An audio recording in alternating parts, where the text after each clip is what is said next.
Check. Yeah, we go wrong. I don't know why my headphones are working. Whatever. No headphones tonight, chat. Right. Back, baby.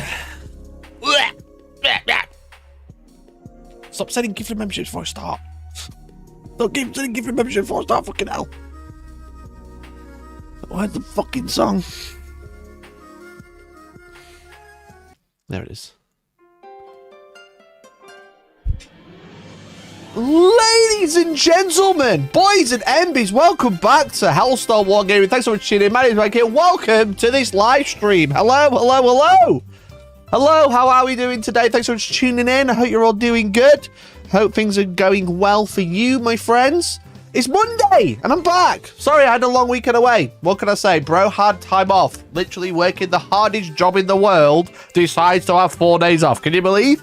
In this economy, can you believe? Ridiculous. Ridiculous. Entitled much? Entitled YouTuber has 3 days away. Can you believe? Disgusting. Horrific. So welcome in. Say hello. Say hi if you're watching live. My name's Mikey. I stream every single Monday, Wednesday, and Friday unless I'm gallivanting off to France. All right? Remember. That's it. There we go. All right. Whoa! Thank you to Marty Marv for the 48 months. Happy birthday. Happy 4 years. We've got Andy Tech Dad with the gifted and Raziel. Welcome back to Parasocial. Let's go, bro. Let's go. Welcome back to Parasocial, my friend. I appreciate you, man. Thank you so much. One of our highest tiers gets exclusive WhatsApp invite. Gets all like exclusive behind the scenes content daily. Gets to insult me daily. As well as Lambo paints the 41 months. You said if I send you a dozen pairs of my boxers, you'll guarantee I win the defiler, right? Don't think I ever said that. So welcome in. Thank you so much for tuning in. Appreciate you. If you didn't know, it is the last stream of the month. The 4th of May. Happy Star Wars Day, everyone. It's the last stream of the month. Which means we are giving away our prize today. We are giving away a defiler. Ooh, it's the last one in the world, it feels like, because they're out of stock literally everywhere. And you could win one tonight by becoming a member, resubbing, or gifting memberships. You can also enter for free, which I'll tell you how to shortly. You know, we have our usual ways, exploit T's and C's, but you can enter for free tonight, all right? It will require a Discord account. So if you haven't got a Discord account, now's the time to get one. All right. So yeah, so I've been away for a few days. But I want to say for everyone who's just resubbing, you are being added to the list. Here's a list. Here's a list, everybody. We've got Marty Marv. Oh, excuse me. Marty Marv. We've got Andy Tech Dad.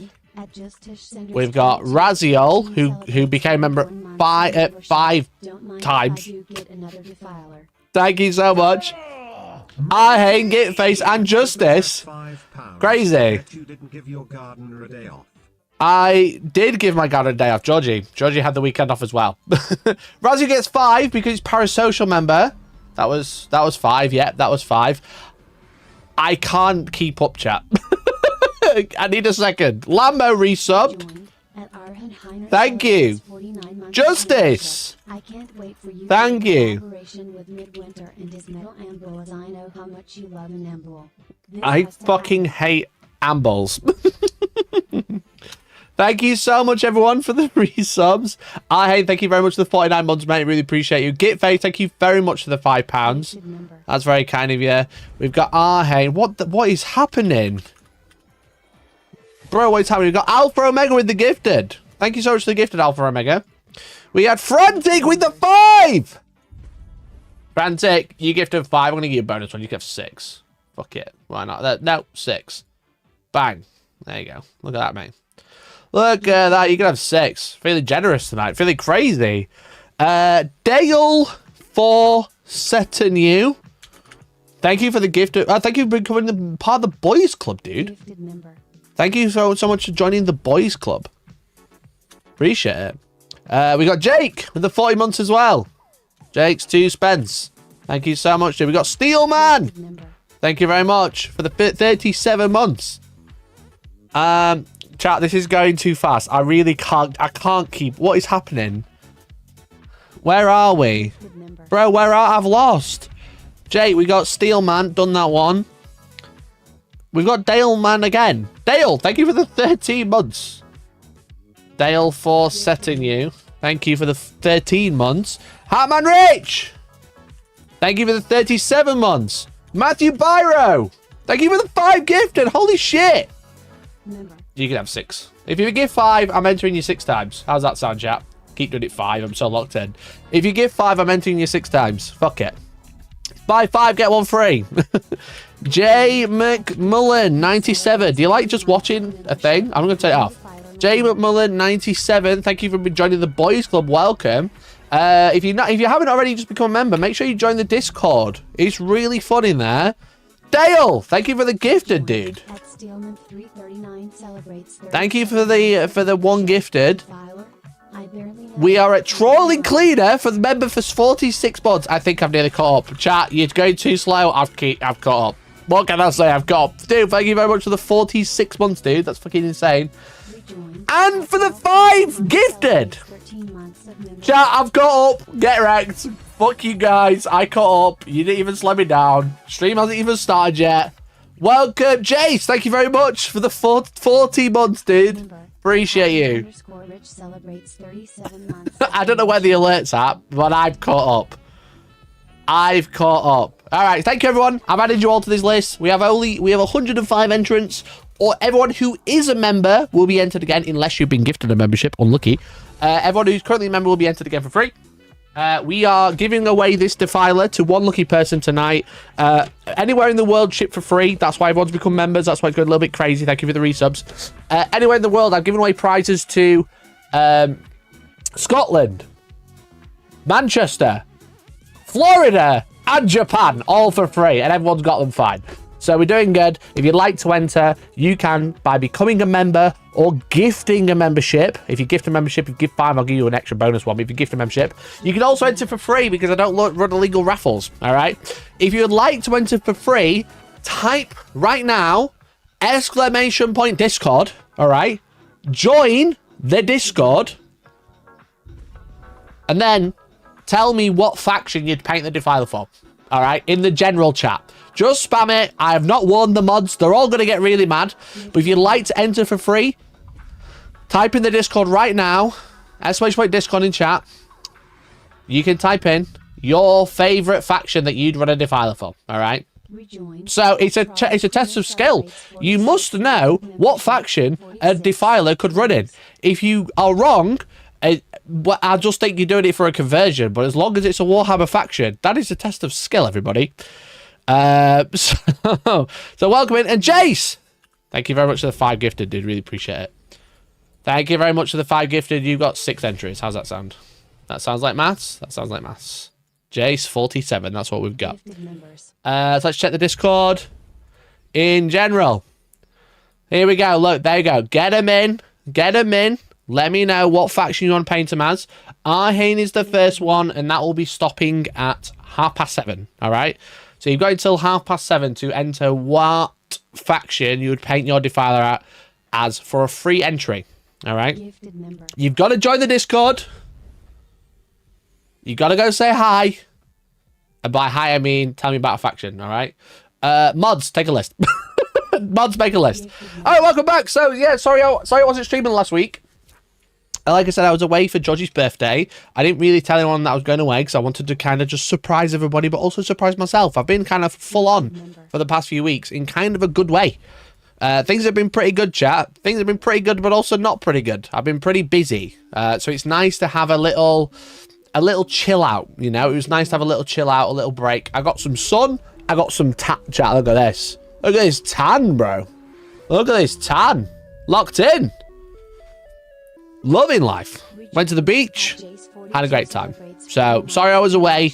I am sorry that I missed the Armageddon live stream. I was a little bit gutted about missing that, but I did watch it on Discord with parasocial members.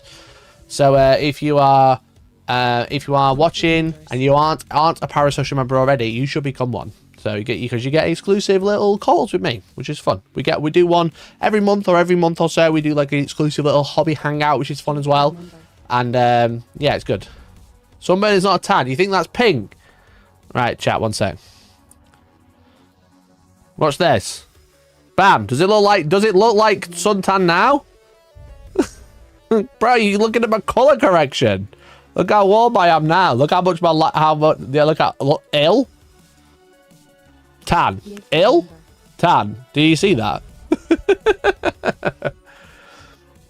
So yeah, so I've been away. It's been nice. But it's good to be back. Thank you everyone who has entered for the extra giveaway. Like I say, if you post on the Discord in the general chat a faction that you're going to paint a defiler as, I'll give you a free entry.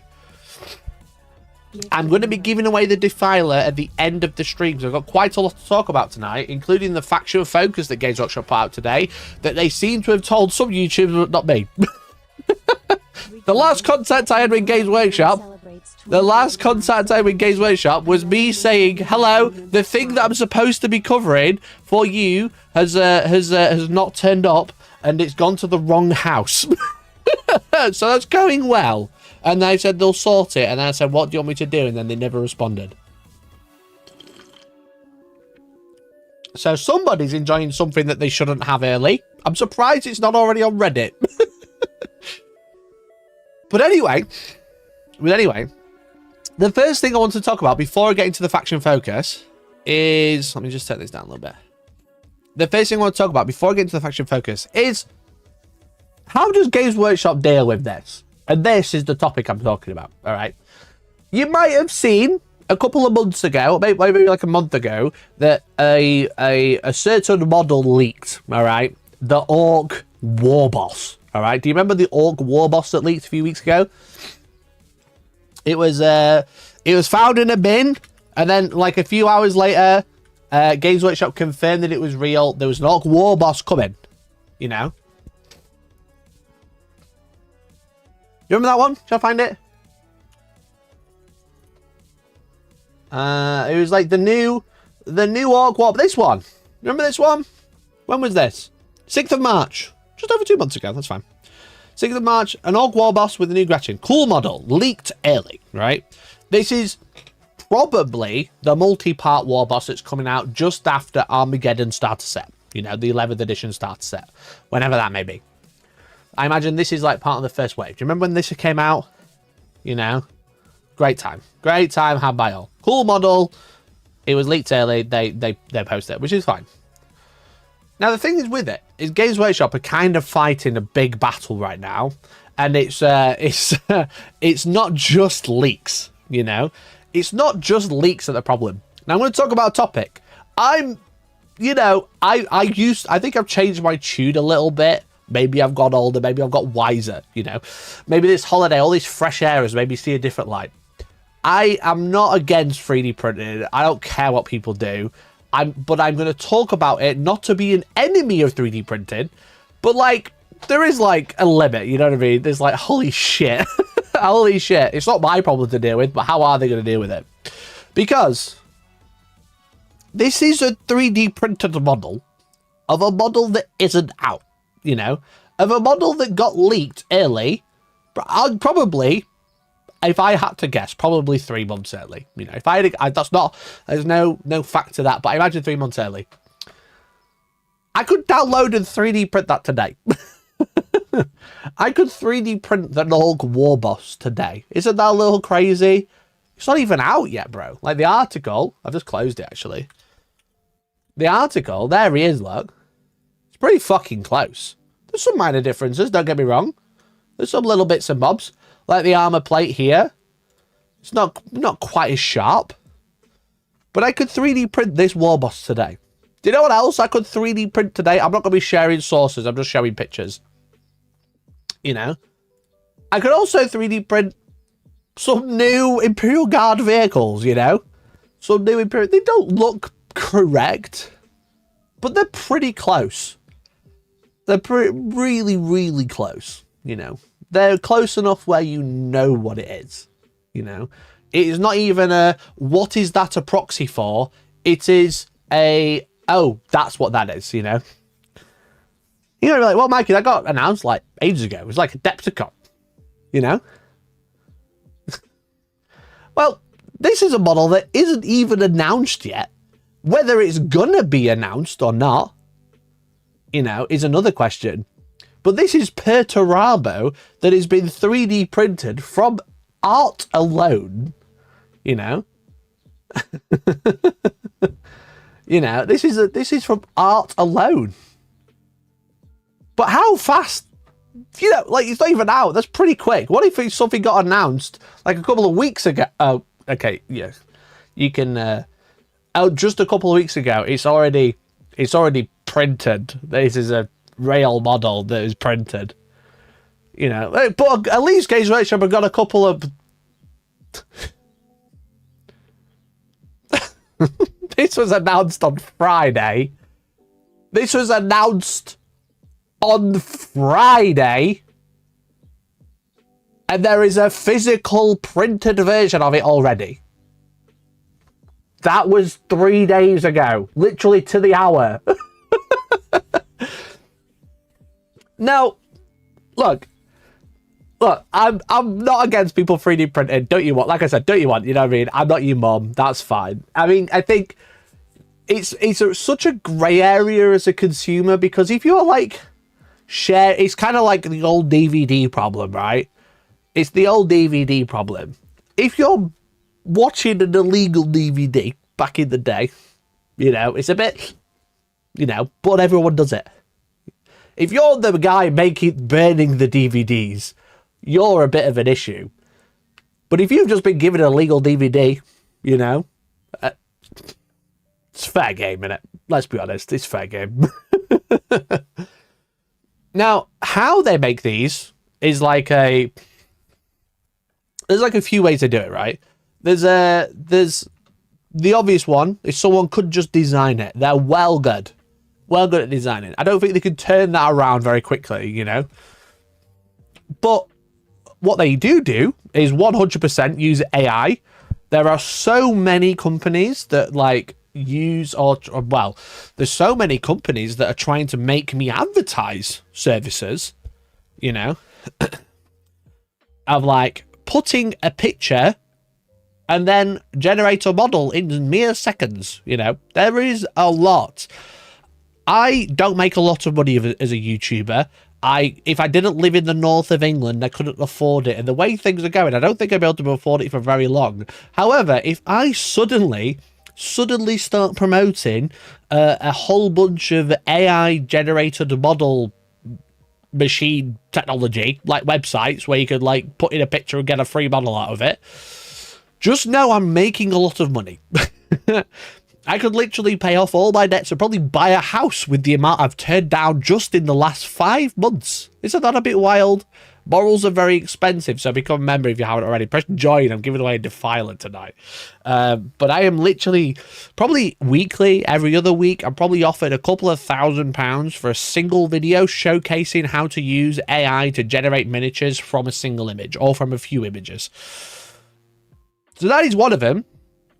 There's also like digital kit bashing, which I think this is a prime example of, is where people take miniatures that have already been designed or already been made, scanned, etc., and like bash them together to make a new model. They'll take parts that are pretty similar from other kits and digitally kit bash them, which is, I actually think, is quite special. It's a bit like old programming, or like what programming used to be before that all became AI, was taking someone else's program, taking the bits that you like and deleting the rest of it, which is quite interesting. You know, it's definitely quite interesting. But like this one, I imagine is probably a digital kit bash with some bits that are made afterwards. But it's like the Huron, you know, like Huron Blackheart was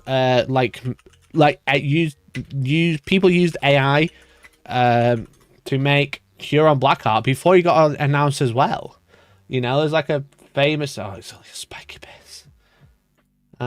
Is this the one? I think this is the one. Some guy on Instagram. I don't know if this is the guy. This is not a great print. This is printed in plastic. But like this was before Huron got announced. Got released, sorry. This is printed in FDM. So it looks shit, but I mean, it looks like Huron Blackheart, you know? It's you know, it's like, I mean, it looks a bit funky because it's printed in plastic, but it's definitely Huron Blackheart, you know what I mean? you can tell who it is. That's it. We got one. It wasn't even like pennies, it was like pence. you know? Like, people say, like, with 3D printed with boss text, like, pennies. It's like, well, this is literally pence. It costs nothing.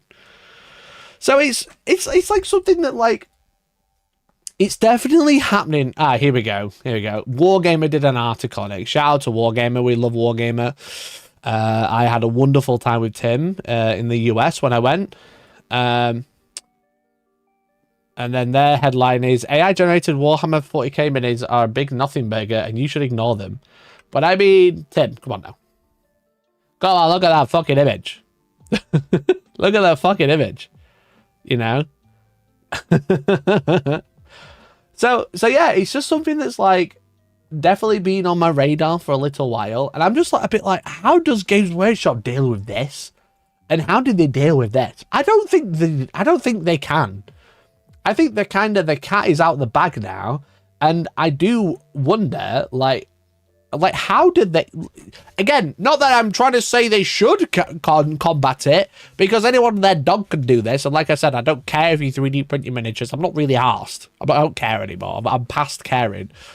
But they obviously find it annoying. And how did they stop it if, as soon as they announce it, you know, 3 days later, and you can have this, it wasn't even 3 days later, chat. This was like Saturday night. It was like within 24 hours, someone had posted a printed version. I was like, holy shit. Holy shit. You know what I mean?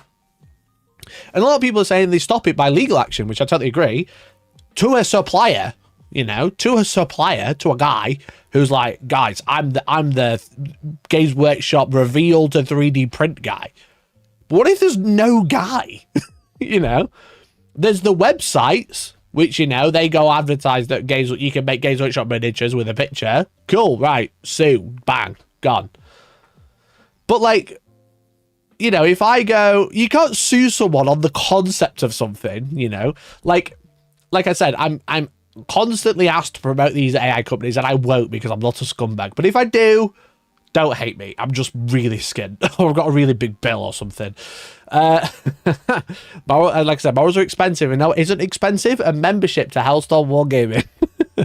The thing is with it is, like, if I go onto a website and generate a model with an image, right, I can't get sued because if I just never post about it and I just go, look, I got this early, you know, and I maybe I've painted it, or even if I show the print, no one can prove anything, you know what I mean? Games Workshop could come knocking on my door, send the Pinkertons round and be like, bang, bang, bang, show me where your print comes from, you know? And it's like, well, yeah, fair enough. But are they going to go around to every individual person that's using an online website to generate a model? No, that is just unfeasible. And they can't really go to the website unless the website is saying, print Warhammer with me. You know, make Warhammer with me. If the website never says that, then what you can't sue someone on a concept. You know what I mean? That'd be like trying to say, I'm going to go sue the people who make blank DVDs because someone made an illegal movie. You can't do that because they're not advertising make copies of movies. They're advertising make copies of files. You know? Java Cake, thank you very much for becoming a member. I really appreciate you. Absolute legend. Thank you for supporting the channel. 1 member equals 1 day I don't have to advertise AI to you. But also I'm giving away a defiler tonight, so appreciate it. Thank you very much, Java Cake. Appreciate you, dude. Didn't Disney start going after AI-generated models? They did, and then they signed a contract with ChatGPT. So it's a bit like... But yeah, then it also fell through. So fuck knows. Absolutely fuck knows. But it's just like absolutely crazy to watch it. Absolutely like watch it just like happen. Like I said, it's not me. I'm not like, I need to stop them. I don't care. It's not fuck all to do with me, but it's very interesting to watch, definitely. Let me quickly catch up with chat. Some of the new models, there are no 360 views. I wonder if that is them trying to stop the scan of their models from all angles. Yeah, I think so. I think the 360 models that went off the website was for that reason, purely for that reason. It was so they couldn't scan, or you can't scan, or you can't import a scan of a 3D model to make it with AI because they got rid of the 360 views, and I think that's probably true. Maybe they are weighing up if someone who prints a model will have actually bought it anyway. Have they really lost a customer? Well, that's the question. It's like, is 3D printing, you know, taking custom away, or is 3D printing adding a new player, you know, because they wouldn't have bought it anyway, but because they 3D printed it, they can now play. I think that's a real tough question for us and probably them to answer. It's like, unless they get the purchasing history of someone, and it's like every week they spend 10 quid at Games Workshop, and then they got like a £300 bill from Elegoo, and then the Games Workshop bill stops. Then yeah, they could say yeah, but I don't know how they know that. You know what I mean? I think most people would prefer the real deal plastic of that or a matrix until the price people out of the hobby, and we're a lot closer to that than they'd like to think. No, exactly. I agree. Like, I'm definitely, like, as someone who has promoted 3D printing, my most viewed video is about 3D printing. Like, a lot of my most viewed videos about 3D printing. I think 3D printing is a fantastic hobby, and I think 3D printing has only boosted like the wargaming community as a whole, because it's given creativeness and to so many people to create their own things, and it's also like made companies, which has been so, like, as a prime example, look at Trench Crusade. Trench Crusade without 3D printing wouldn't have been a thing, really. It would have been a smaller game that's like, oh yeah, make some miniatures yourself, you know. It would have been a much smaller game, but like, look at my head here. What the fuck? What is happening? Look at Trench Crusade as a prime example. Look at every 3D designer that you know of. Look at Gamak. He's having a great time. But like, this isn't even just like people making stuff that's like similar, because it's just like, bang, here's a picture. Right, I've got one today. That's pretty close. That's pretty close, you know? So, yeah, like, there's loads of companies that are starting to take 3D printing on board and making it part of their business model. Look at Steamforged Games with War Machine. They bought War Machine, and then they make plastic kits, and then they make alternate kits, alternate factions that are all 3D printed, you know? And they've kind of got a line where they kind of say, if we make a faction in plastic, it'll never be 3D printed, and maybe vice versa. I'm not sure about the backwards way, but they'll probably will make stuff that's 3D printed into plastic, but they won't make plastic into 3D printing. But also, if they make 3D printed stuff into plastic, I think the reason for it is because there's no crossover, so there's no like eating of sales, etc. But like, the way that the model that they have is really fascinating. It's really interesting. It's a very, I would say, modern day approach to like incorporating 3D printing into your business. And then another one is One Page Rules, where they didn't make any models. They had a miniature agnostic. They made miniatures, made miniature STLs, and now they're making plastic miniatures that can go on the shelf that you can buy and just start playing with. You know, it's really, like, 3D printed as a whole is really fucking cool. And like I said, I wasn't on it on the ground floor, but I'd say like 2020 when I first printed something, or like first printed miniatures anyway, because I did 3D printing in my previous job before I started being a YouTuber. Like 3D printing as part of the community, part of the hobby, it's been really cool. It's been really sick, you know. Like I said, my business of running events, a lot of that's 3D printed, you know. It's like, fuck it, you know. It's cool. I like it. I'm all for it. But this is crazy. You know what I mean? This is fucking wild. Like I said, I think it is probably a problem with AI, a lot of it. But like, I think we can just kind of like go, well, we can blame the AI generating companies, of course, but like, ultimately it's the user that's doing this, not the AI company that's making the models. The user is using it to make something naughty that's then printed quickly. Ooh, bald spot. Bro, I don't have a bald spot. I don't even have a bad hairline. Look at that hairline, bro. Peak, bro. What's happening is I moved it and then all my hair stuck together. 3D printing gave me a job. I like it. Yeah, I'm all for 3D printing. Yeah, especially in your case, Tempest, you know. 3D printing should be motivation for GW to make better models. If they make a boring box tank for £50, of course people print it. Well, I mean, Games Workshop models are pretty fucking nice already, bro. Excuse me. Games Workshop make pretty nice models. You can't say that this is a shit model, you know what I mean? In terms of like actual image. Before again, I'll just skip forward. You know, it's like, you can't say any of these are shit models, really, because they're not. But the fact that you can have this guy yesterday, the day before, it's pretty dumb. I don't remember which company it is, but they offer 3D printing of alternate weapon options and plastic kits. That's Steamforge as well. It might be another company you're thinking of, but Steamforge do that. They have their Warjacks, which is their big war machines, and they do 3D printed, like 3D STLs for weapon, like upgrade kits, basically.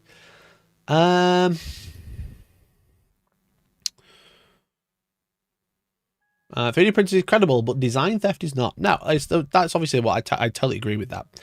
I totally agree. It's yeah, it is design theft. It's just how do Games Workshop combat it, and I think it's kind of like the cat is out of the bag. The kind of worms has been opened. It's too late. But yeah, it's rough. Adian Botha. Adian Bothas. Thank you so much for becoming a member, dude. Really appreciate it. Adian Bothas 519. Thank you for becoming a member. Really appreciate it. Chat, if you didn't know, I'm running a giveaway tonight. Before I read the rest of chat, and lots of people have added in what they'd like to paint their Define Light. So I'm gonna have to copy that out, but I'm gonna end it now. It is past. So everyone who entered, thank you. You all got a free entry. If you are a member or become a member tonight, you'll be entered in to win a Defiler free, shipped anywhere in the world. What we do is we take 10 random names, and those 10 random names will go in a race. We'll be doing that at the end of the stream in about an hour and a half. So stick around if you can. If you haven't already become a member, super chat, give some memberships, etc., etc.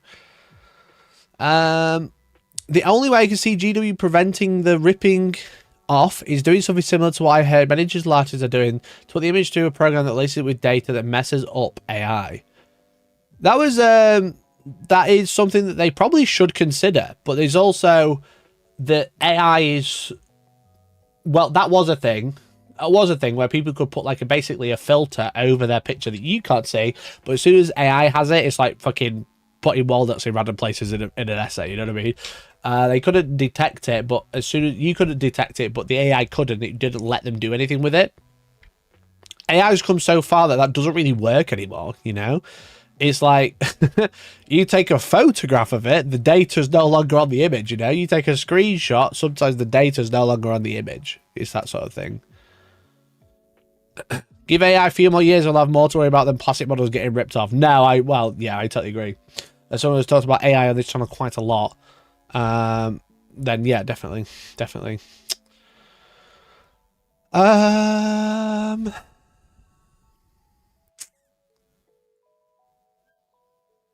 Be like TV license, we need to check your house for a printer. Yeah, literally. Yeah, we're all gonna have to go undercover with our printers.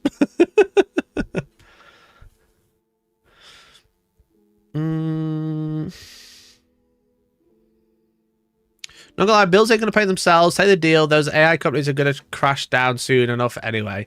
Yeah, Burial, I really appreciate your thoughts. The problem is like I said, I think morals are expensive, and I trust, or I value the trust that people have in me to have a very honest opinion, and I don't want to sell that very quickly, if it makes sense.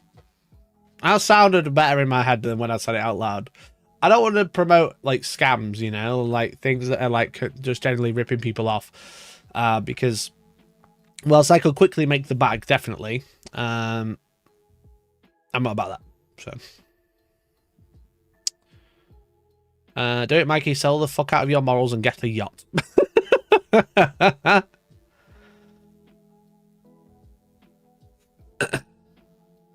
I'm gonna go on a limb, and if you're a guy printing this month's before it's actually due out, it will remain on your pile of grey unpainted models by the time the real models are released. No, 100%. I barely ever see, like, we saw this with ORKS today, we saw this with Marnius Calgar, we saw this with Hero of Blackheart. I've seen them printed weeks, months, years early, never seen one painted. Not once seen one painted, bro. I don't really see the impact from 3D squad/character release, so increasingly secondary to better value photo boxes and combat patrols. GW is still cheaper / better quality. Potentially, yeah, that could be the fact that Games Workshop puts out so many bundle kits. That could be a way to entice people to buy the models rather than printing them. But like, like I said, it isn't going away. It's been said for years. It's only getting worse for them. It's just a bit wild, you know what I mean? It's a bit wild. Like I said, they've got a fucking Perturabo model from an artwork.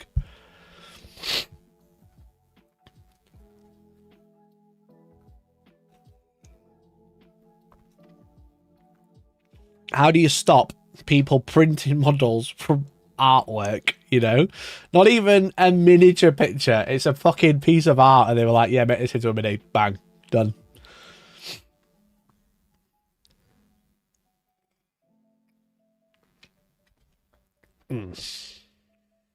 Anyway, just thought I'd like show you that.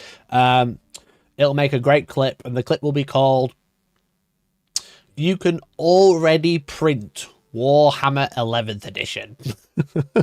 You can already print Warhammer Armageddon, 40k Armageddon. Perturabo, what it looks like once he gets a model. Well, we don't know, do we? You know what I mean?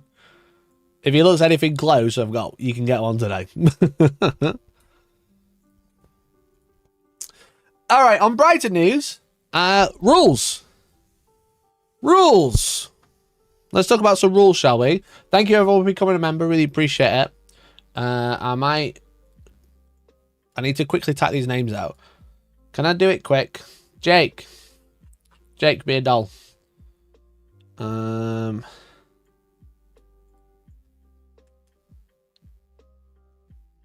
I just copy paste it? Shortly. Discord's right, innit? You can do this on Discord. Can I just copy and paste all the fucking names? Oh, I can. Bang, bang, bang. Let's fucking go. Let's delete all the times and the armies.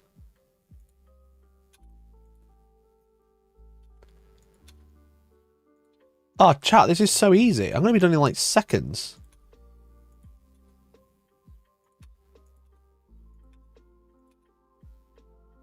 It's all got like your fucking time of posting it, but I don't care.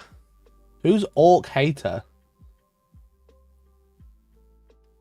Oh, okay. Number 3, Orc Hater. Get rid of that one, get rid of that one. It definitely doesn't have doubles sorted. That's the problem.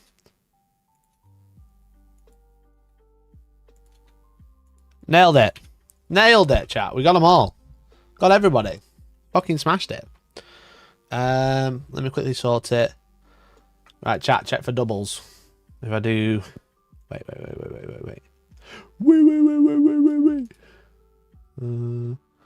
Data, sort range, sort A to Z. Right, we've got multiple Orc Haters. Any other doubles? John Vanguard. Sweet. Cool. Right, if you post on the Discord, you've been entered in. Nailed it. Great job. Great job. We can leave the time in there. Sure, why not? Cool. Right, if you'd like to enter now, you have to become a member or super chat. Right. Next topic. So, if you didn't see today, Games Workshop looks like they're going to start doing Warhammer 40,000 Faction Focus, which means I'm going to be doing daily reviews, probably, where I can. So I might do a couple of daily reviews here and there for the Faction Focus. So they're showing off not only the new faction rules, but they're also showing off a lot of 11th edition rules, which you haven't seen yet. So today they started with Warhammer 40,000 Faction Focus Orcs, and it says, welcome to a new series looking at each faction in the Warhammer 40,000 and the suite of new detachments I'll be getting alongside the launch of the games. Now, obviously, I know I've not really talked about Armageddon on stream just yet. I'm going to hopefully do that just after. And all the rules that were showcased there, but with the Faction Focus out, we've got to have a look. You know, we've got to have a look, haven't we? Before we kick off, the first install, it's worth reiterating how detachments work in the new edition. Where previously armies will be needed to choose a single detachment, in the new edition, you'll often be able to choose several, allowing you to tailor your force to play it just as you imagine it should, either lean into a particular narrative or unlocking powerful gaming combinations, or both. I want to clarify, chat, this is extremely important, okay? We have command points in Warhammer, and we are soon to have detachment points in Warhammer, okay? Please, for the love of God, do not turn them to an acronym, all right? Or, like, do not shorten them to 2 letters. Alright? It's bad enough that everyone shortens command points because it's pretty fucking sketchy. Alright? Pretty sketchy. Celebrates 51 months of membership, plus 1 entry, please. Thank you, Dez, for the 51 months, dude. Really appreciate it. It's already pretty fucking dodgy that people shorten command points to CP. Right? Because CP is like... It's like... nonce, right? That's what CP is, okay? If we start shortening it to DP, we want a DP while we CP? Are you joking? Are you joking? Is that what we're going to be doing? I want a DP. I just don't think we should be doing it, all right? I just don't think we should be doing it at all. I think that's pretty crazy. I think it's pretty crazy, to be honest. Context or not, I don't give a fuck. Wild. Hard drive check. That's what I say. Hard drive check. So it says, all the detachments in your current codex will be usable at launch, as will the recent suite of detachments from expansions like Eye of Terror, Reign of Iron, and the Maelstrom and Lair of the Tyrant.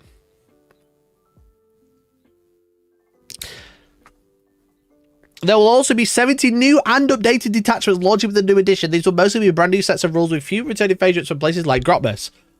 Chat, they are getting rid of loads of detachments. I said this was going to happen. Not to say like vindication, right? I did kind of warn people this would happen. They are getting rid of a bunch of detachments. They have constantly said 70 new and updated detachments launching. That doesn't mean 70 new. It means 70. Half of them are your old ones.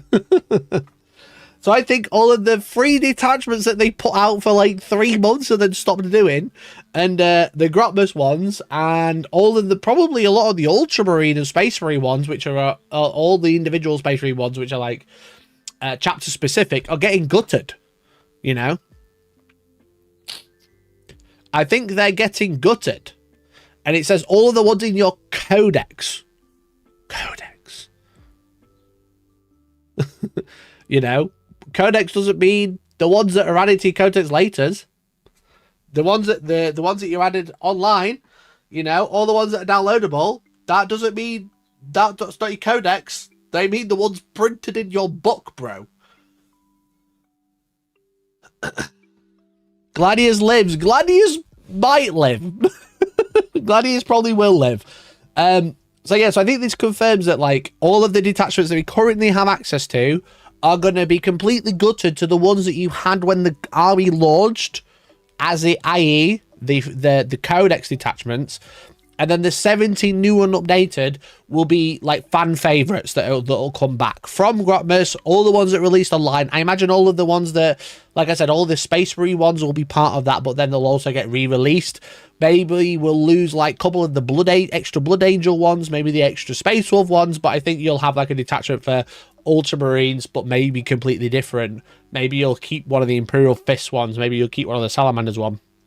But like Chaos Space Marines will probably lose a bunch of their detachments. Tau will lose a bunch of their detachments. It'll probably be all the ones that don't get played too much or get played too much. You know, I think they'll go, right, all these ones that no one plays, they're really crap, so we'll redo them.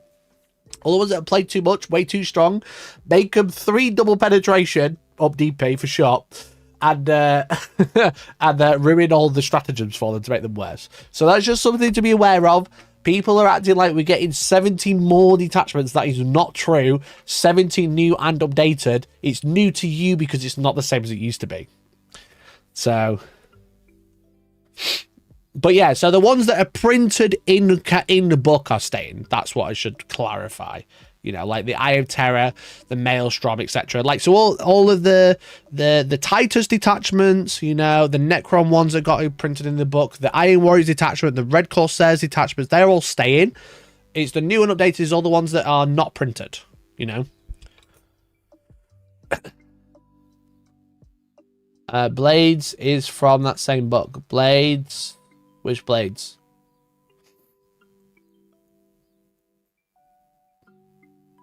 So yeah, anyway, there. Oh, no. I don't go back. God. Oh, open a new tab.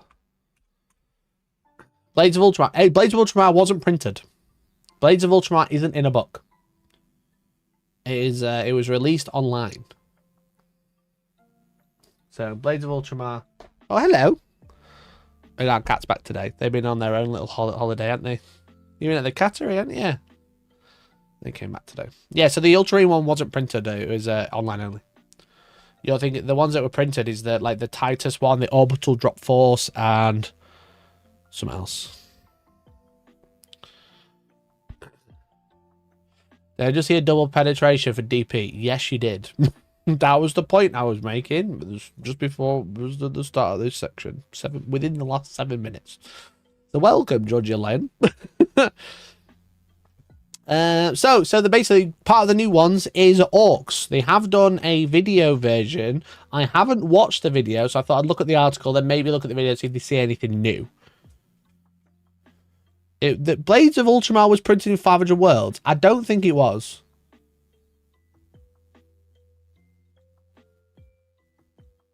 Was it printed in 500 Worlds? I'm sure that came out with Mardius Calgar, which was like October. Has anyone got the Titus book? Yeah, there was Bastion Task Force, which is 500 Worlds, not Blades of Ultramar. Right, pause. Hard pause. Pause. Stop the recording. Hold the camera. Hold the camera. Oh, maybe I'm wrong. No, so Blades of Ultramar came out when Mardius Calgar was released. There were 3 in 500 Worlds. Yeah, it was Orbital Drop Force thingy. That one where they get standing terrain. Whatever that one was called. And then the Titus one.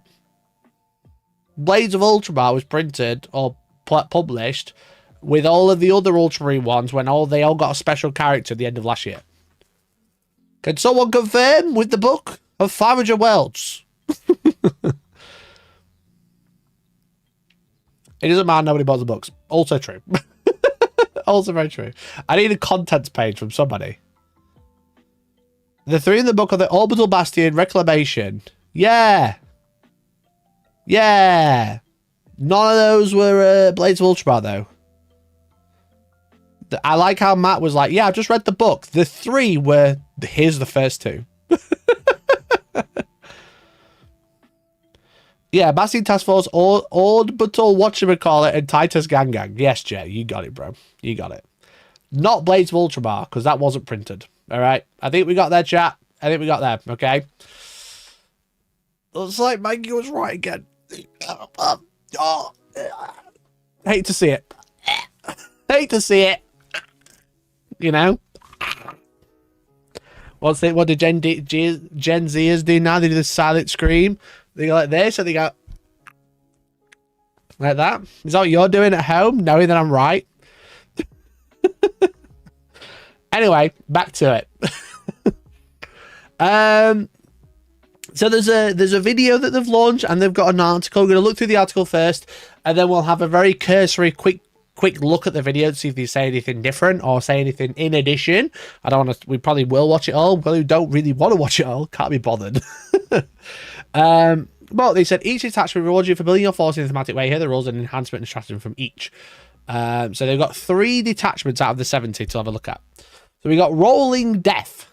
Now I don't think there is a Rolling Death detachment initially, but also because I don't know orcs as well as other people, I haven't been able to like look at all the detachments, know what they've got to play with right now. But I'm 90% sure they don't have Rolling Death. They don't have one called Rolling Death. It's brand new. Des, thank you for the gift, bud. Really appreciate it.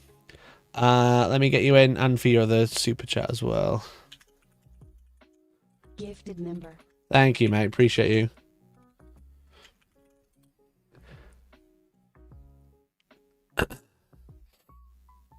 Okay.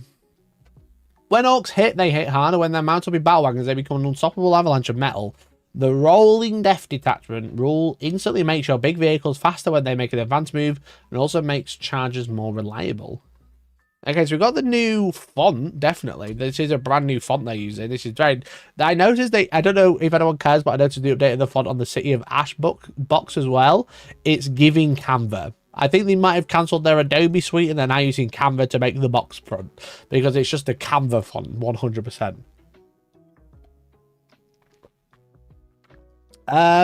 It says friendly battle wagon, hunter rig and kill rig units have wagon. Friendly wagon units can reroll charge rolls. When a friendly unit, excuse me.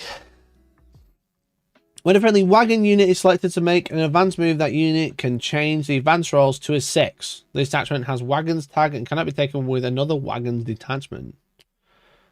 Oh, so they don't. So they've kind of gone, it gains the keyword, but they've got rid of the word keyword now, so it's just all bold. Excuse me. God damn it, why have I started sneezing? I'm trying to stream. Where's my fucking sinuses just gone? You know what? Fuck you. Start sneezing, bro. Remember when you Y, you can advance and charge. That makes it easier to crush enemies beneath your death roll or cut them down with soul blades on your kill rig. So, auto advance 6 and re-rolling charge rolls on battle wagons and kill rigs. It's pretty cool. You don't see that many battle wagons, but I guess if you're only going to see like, if a detachment is like 1 or 2 units, this is just on the battle wagons and nothing else. So it'll be really low detachment points, which means you can take this along with something that makes the stuff getting out of the battle wagons pretty fucking good. I would say a couple of battle wagons isn't such a bad thing. Hunting rig and kill rig currently I wouldn't say are too exciting. Again, I could be incorrect, but you just don't see them very often. So you can also add boarding ramps enhancement to your battle wagons, hunter rigs, and kill rigs to increase the threat range of your orc boys. So an upgrade, wagon unit only. When a unit disembark within this unit is selected to make. When a unit embark within this unit is selected to make a disembark move, that unit has +1 to charge rolls until the end of the turn. So something that they kind of said that was going to be part of 11th edition is as well as enhancements. Some enhancements will be able to go onto units and potential. Was it like? Did they say like up to 3 times? I can't remember if I remember that correctly, but essentially not all enhancements have to go on characters anymore. I'm not sure if it's going to be certain enhancements or it's going to be any enhancement, but they've kind of said that some of them can go on units, and it looks like you can take a really interesting way, and probably really will be one of those ways that really showcases the detachment points in the way that they want. It's that like, here's just the vehicles, they get all of these buffs, and then the rest of your army, which has got like exploding 6s in combat or whatever, it doesn't really care. The wagons don't care about that. 3 upgrades, 1 enhancement slot. Yeah, that sounds right. That sounds right. Yeah. So you can take this upgrade and give it to potentially 3 battle wagons. +1 to charge is pretty good. And again, depending, like, I imagine because detachments are kind of like going to give your armies rules, but then they're not going to be like different detachment where you can't get in the wagons and stuff. The unit that gets out of the boarding ramps with +1 to charge could have a completely different detachment rule itself. It could benefit from it, like another +1 to charge. It could be reroll charges. It could be exploding 6s in combat, whatever. I think there's going to be a lot. I think list building is going to, because list building right now is extremely open. I do wonder if there's going to be any limitation to how I wonder if they're going to bring like force organization in any capacity back, because I think if they just kind of go, fuck it, you can have any unit can go in any detachment. There's no limitation. You don't have to like have, you know, a certain amount of units or certain amount of units to make a detachment legal. It's going to be really weird because people are just going to be like min-maxing everything. I think it's going to, we're going to see very early on a lot of min-maxing of like, right, well, battle wagons are really good, so we'll take the battle wagon detachment just for a single battle wagon because I have 1 detachment point spare. And then we'll spend 2 detachment points on the rest of the army, you know, or even like, oh, we'll take specialized units that'll get 1 detachment point each because you can have a max of 3. And we'll take all the best units for each detachment, and then we'll have nothing else with it. I do wonder if they are planning or will like unforeseeably probably need some sort of force organization restriction for having multiple detachments. You know, it's like, are you going to have to take like a minimum number of wagons or a minimum number of vehicles in this detachment just to be like, well, you're not just taking a single wagon to get this really broken enhancement, for example. So you now choose to target after you make charge rolls. The extra range could bring an unsuspecting unit into range of your mob. The brutal broadside strategy lets your battle wagon unleash hell. So it says rolling death stratagem, because that's the detachment. Brutal broadside. I think the setup is very similar to what we've already know. It's just different font, essentially. Your shoot phase where a friendly battle wagon is selected to shoot the battle wagon unit. Unit's range attacks, excluding attacks made by with fire index, so the unit inside doesn't benefit, have rapid fire X, where X is that attacks attack. Because I was like, sugar then. Is that attacks attack stat? So if something's 2 shots, it gets rapid fire 2, for example. More levers to pull and tweak might mean that balancing is more possible and easier. Jay, you're forgetting that more levers to pull means more things to go wrong. You know? There's going to be a hell of a lot if detachments become broken because of one enhancement. They put the one enhancement cost up, but then the detachment's really broken. So then they kill that detachment, so everyone stops running that particular unit and runs a different unit, you know? Or a different detachment or whatever. So yeah, rapid fire X, half range, double shots, basically. That's pretty good. That's pretty good. So we've got Tactical Brigade. So Tactical Brigade is a detachment they have already. So Tactical Brigade was given... When was Tactical Brigade? It was one of the 3-month ones, right? Or was it Grotmes? Grotmes! Isn't that what's already happening? Yeah, but they're just adding more if you can take more, because you're not infinitely increasing, but exponentially increasing the amount of compos available. When you have like a broken detachment now, they can nerf the detachment. But now if you can take multiple detachments and they nerf part of the detachment, maybe the faction still functions quite well. You know, there's like, you're kind of like piecemealing the list into, let's say, 3 problematic bits, and then it's up to Games Workshop to work out which bit's the most problematic and deal with that first, but also not deal with it hard enough that the army still functions, but deal with it so it's not broken. But maybe they nerf that bit, it's still broken, so they have to nerf another bit. So yeah, I'm more wary than excited about multiple detachments, to be honest. So Tactical Brigade, it makes Storm Boys become battle line, but also they can get they basically have orders, so they can give out reroll charges, +1 strength, and then infantry mounted, excluding mega knobs, can gain stealth, and then each time infantry mounted makes a range attack +1 to hit. So you're issuing tactics within 6 from a unit, and you take a leadership test if they fail to take a mortal wound. So that's what Tactical Brigade is right now. Some orcs, especially Blood X's, prefer to rely on their cunning rather than just brute force to win battles. Load up on Storm Boys, out your opponent by advancing or falling back, and then perform an action. So friendly Storm Boys have battle line, and then instead of orders, you have boys and commandos and Storm Boys that select to make an advance or fall back move that does not prevent the unit or start an action. That is very different to what it is now. Kayari, thank you very much for the gift of membership. Really appreciate it. Let me get you into the giveaway for tonight. Thank you so much, Captain Kayari.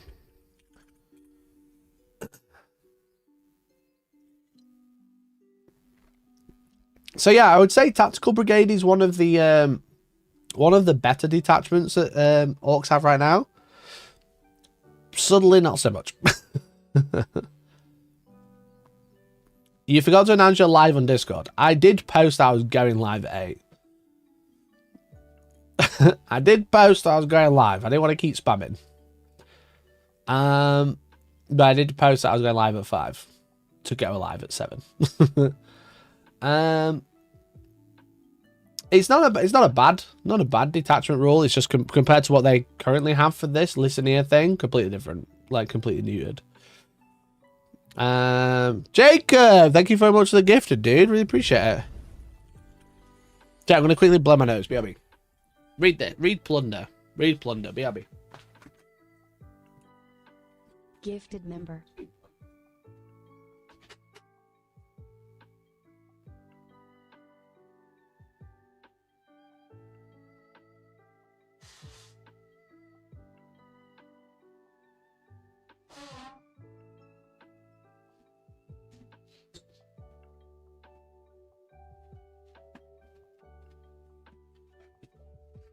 Sorry about that, chat. As soon as I went outside, my noise cleared up. Okay. So, we can advance, fall back, and start actions, which isn't bad. So, plunder is a new secondary. Let's see if it's actually new. If the cleanse secondary mission is active, you can draw one new secondary mission card and shuffle this card back into your secondary mission deck. One unit within a terrain area that is not within your territory, once per turn, completes immediately. That terrain area is plundered. End of your turn, a terrain area was plundered this turn. Oh, it's sabotage, but easier, but one less point.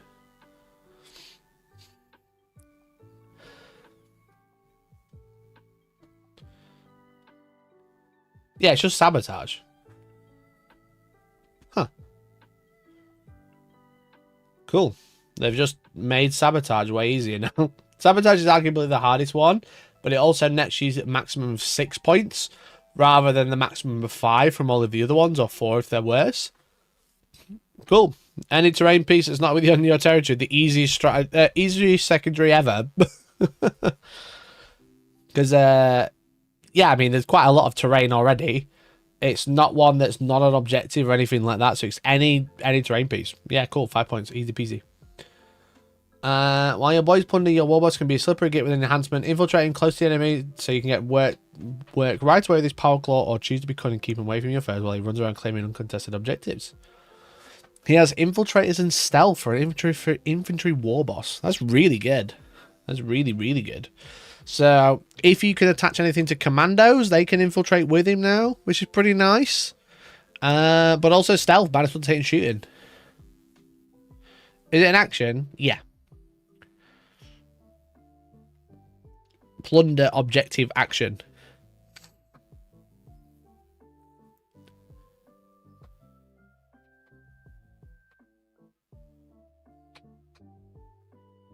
Remember, your territory is half of the board, not deployment zone.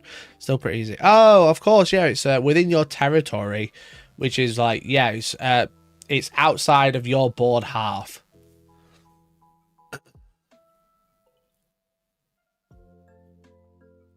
That makes more sense. Yeah, that makes more sense. Yeah, outside your, not within your territory, which is probably board half, a bit like Age of Sigmar. Yeah, that makes sense. Videos need to apply actions are going to be way more prevalent and important in 11th edition. Do you remember at the start in the announcement video, they were like, guys, berserkers fucking doing actions is fucking dumb. Guess what? You can choose your own primary, and then all the secondaries are doing actions.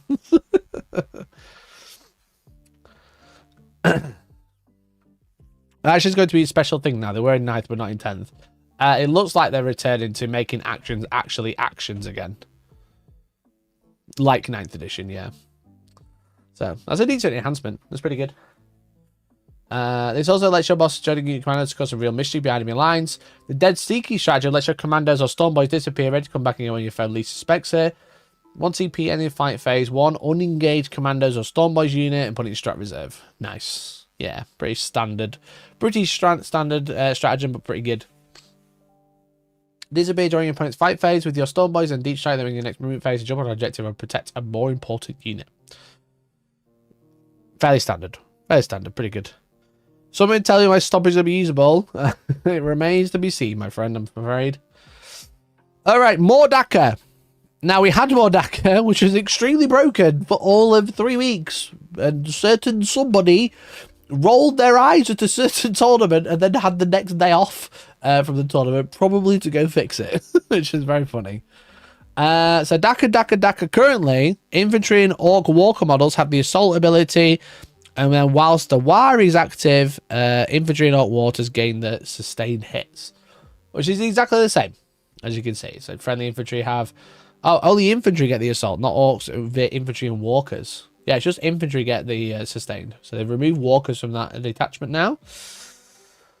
Being able to shoot after you advance has more range, so your shooters increase the threat range of mid-range weapons like the sniper guns carried by flash kits. The second ability comes in its own when you're up close and personal. Move, advance, and shoot with sustained, and then charge. That's brutal and cunning.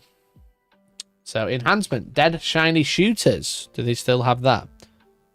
Dead shiny shooters was 35 points. Orc model, range weapons, equipment models in the unit have rapid fire 1. And then they've still got that. It's Orcs infantry unit only. The unit range attacks have rapid fire 1. Or if it already has rapid fire, +1 to the value of rapid fire. That's really good on stuff like looters, for example, which it was always designed to. But rapid fire +1 is really nice. I like that they're not afraid to do that either, you know? It's because the big mech Dakar rig is a walker, don't even more Dakar on it. Imagine. It's like, yeah, this fucking new thing that's come out is an extremely good rule to add to it. An extremely good enhancement to add to it, sorry. What? I think I've got a bit of Warhammer on the floor. Oh no, it's a bit of sprue.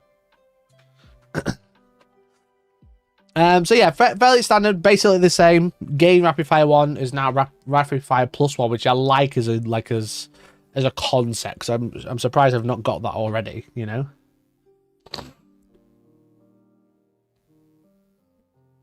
And then call that Daka 1 CP. Did they have that already? Call that Daka 1 CP. Shoot back. Your approach shoot phase when an enemy unit targeted by a friendly Orcs infantry unit has shot. That Orcs infantry unit, your unit shoots using snap shooting, but while doing so, your unit can only target that enemy unit. So they're bringing snap shooting back. So this is quite big, but also not quite big. I think the biggest thing is the last bullet point. Otherwise, it's fairly standard, like what we already know.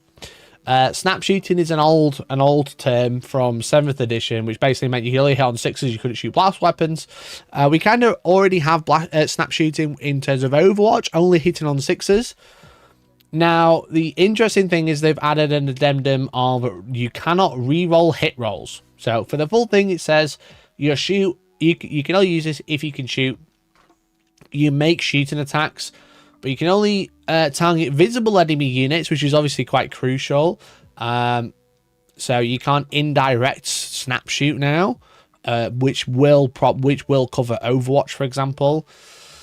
Each attack only hits on a modified hit roll of a 6, which again we're quite used to, irrespective of attacking model, weapons, ballistic skill, or any modifiers, and you cannot reroll their hit rolls. So, Oath of Moment Overwatch is out the window, as well as More Than Val or anything else that lets you reroll hits, reroll against the closest target, etc. If you're Overwatching, you can't do it. So this is quite an extreme nerf to Overwatching, I think, because Overwatch is one of those things where if you got loads of flavors, you're having a great time, but otherwise most people don't Overwatch unless you are re-rolling to hit, and now you're never doing that. So I think this is like a good change, to be honest. I like that it's only within 24, which again sounds like Overwatch, but this is just in general snap shooting.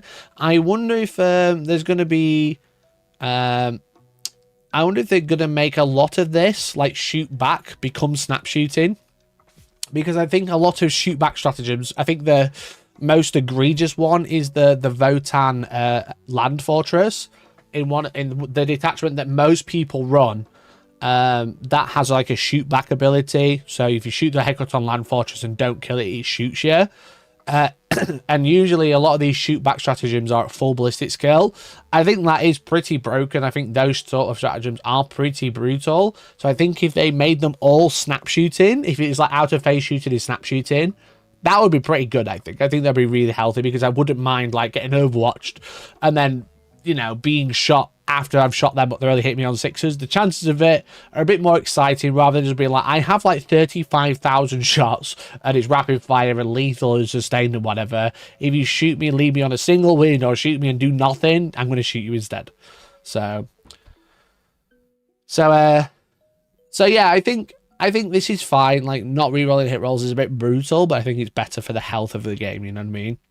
There's nothing worse than me fucking turn up with a repulsor and then fucking, I'm going to move this one guy. It's like, yeah, I'm going to shoot my laser cannon at you, bro. I'm going to shoot so much at you.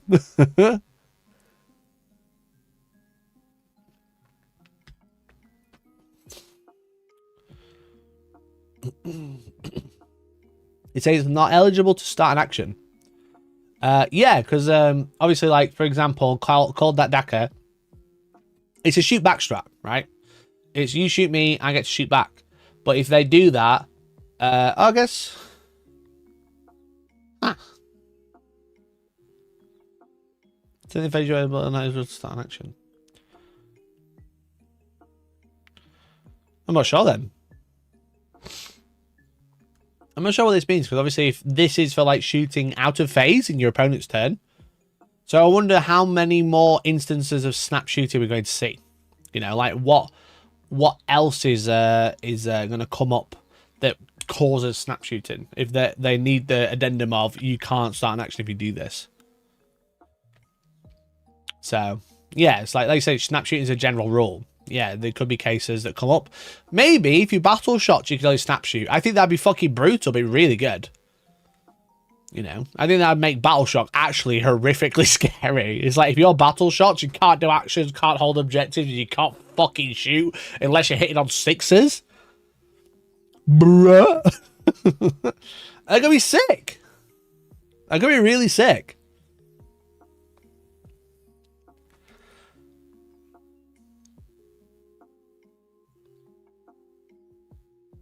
Base moves don't get battle shots. Bro, you haven't seen me play. You haven't seen me play Warhammer.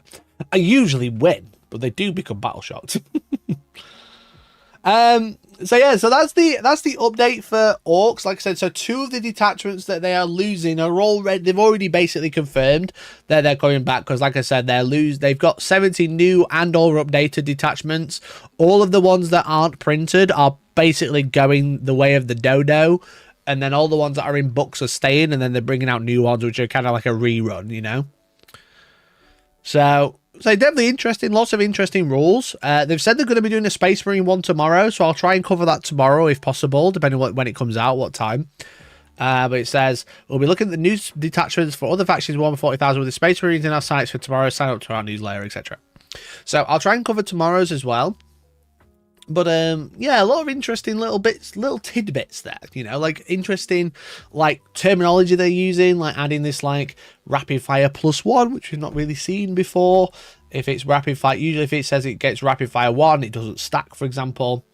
Like the snap shooting is super interesting. The new secondary is super interesting. So yeah, a lot of exciting stuff definitely to look at. Lots of interesting things.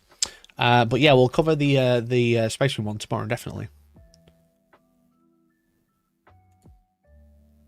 It's time for sororities to lose champions of faith and retain their position as least detachment hammer. Well, if there's 17 total, they've got to have at least a couple of new ones, you know what I mean? 20 factions, they've got to have at least 2 each, surely. At least 2 each.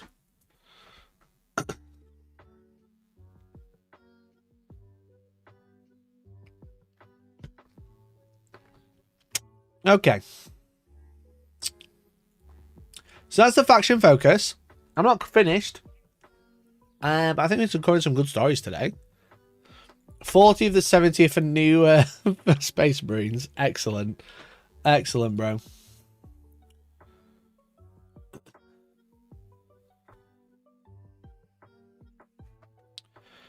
That'd be great if Battleshock did that. Don't give me hope. I think if Battleshock became you can only snap shoot, that'd be fucking insane. That'd be absolutely insane.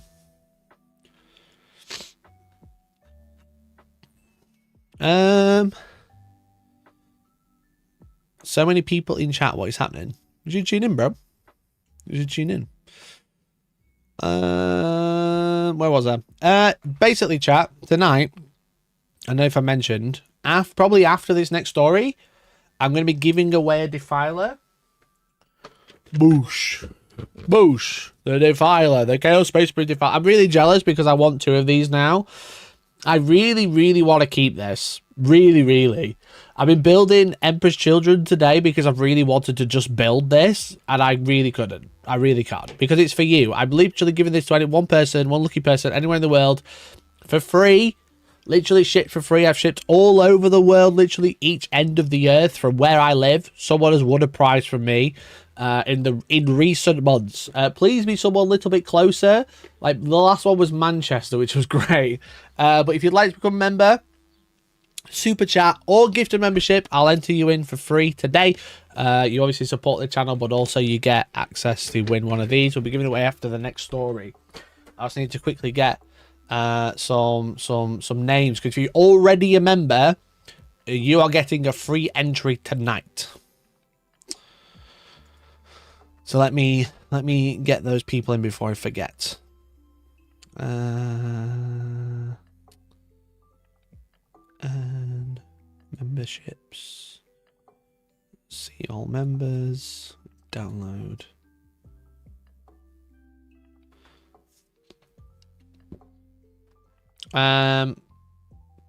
You only want 2? Yeah, I think 2's fine. I think 2's fine. Because I think 3's too much, because that's obviously quite expensive, and I think they're going to get nerfed as well, to be honest. I won't lie. I think they're going to go up in points, and by the time I get them built, they'll be probably closer to 300 points. You know what I mean?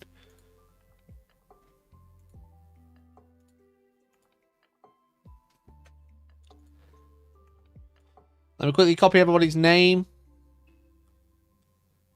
So what I do is I take everybody's name and I organize them by level.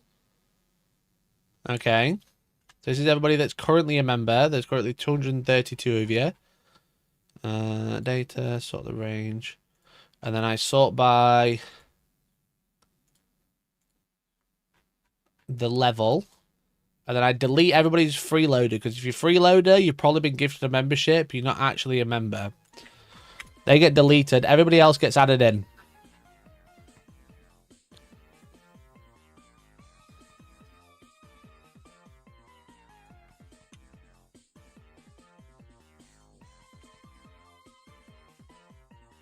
And then, so these are all the members that have just been added in. There's a bit of a gap because that's all the freeloaders.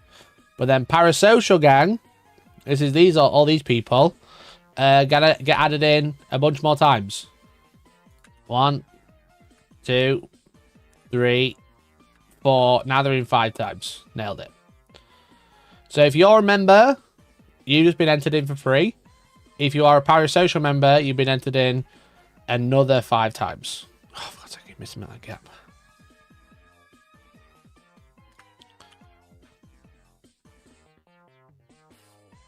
And then we have our coaching tier, who gets 10 free entries.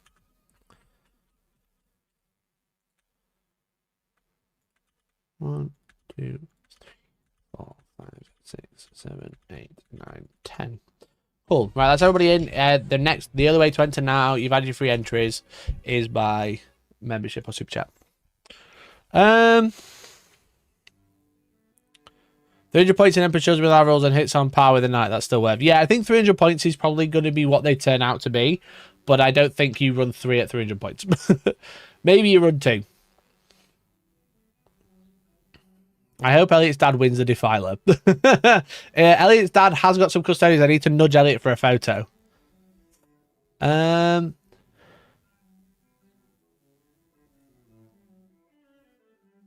Anyone else catch the casual mention of Cleave on the new Orc boss's weapon on stream, on this stream Friday? I did hear about Cleave. Yeah, we'll try and talk about Cleave. So this is our last story for tonight. So Friday, whilst I was away, Games Workshop did a live beep, beep, unboxing of Armageddon. I don't think this video was live at all. I think this was pre-recorded, then live streamed. But what they did do is they showed off all of the miniatures from Warhammer 40,000 Armageddon 11th edition launch box. And chat, I'm extremely excited. But what they also did was showed off some rules for the new units, which I think which I'm really interested in looking at, more importantly. But I'll have a quick gander at the models. I'll tell you a little bit about my thoughts about them, and then we'll try and have a look at some of the rules that have been spied a little bit. So these are all the miniatures. It's obviously Orcs versus Space Marines. Overall, aesthetically, I think it's a pretty strong contender as a really good box. I think Leviathan was a little bit stronger, and maybe Indomitus was like up there. I think the models in Indomitus were a little bit more like, especially on the Space Marine side. I think the models were a little bit more interesting, but these ones are very much like a lot more generic, and I think that's been a bit of a complaint from people. Is like a lot of the models look a little generic. And they look a bit, some people have said they look boring. I think that's been quite surprising. I think the hate towards the Space Marines have been quite surprising, but the love and the galore and the showcase for Orcs was really cool and really well appreciated. Just Space Marines, people have got it's fucking boring. I'm just like, are you okay? Are you on drugs? I will always be sad if there's not a big stompy robot in the box. I won't lie, but a land speed is pretty decent, you know. So 23 new miniatures for Space Marines, 38 for Orcs, and then all the other bits and bobs. You've got chapter approved, you've got data sheets, which is interesting, because 3 years ago, Games Workshop sent me a 10th edition box set to review, and they were like, can you do a battle report? And I was like, fucking love to. Spent all the time painting the miniatures. It only when I came to read the rules 2 days before I was filming that I realized there was no data sheets in the box, and I had to print out little scrap pieces of paper to showcase the rules, and all of the comments on that video are like, the new data cards are pretty weird, they look pretty low quality, is that pieces of paper? And I'm like, bro bro, the fucking scrap pieces of paper are what printed out fucking 30 minutes before I started filming, because they didn't put any in the box. So it's good to see the data sheets back in the box. Love that for you.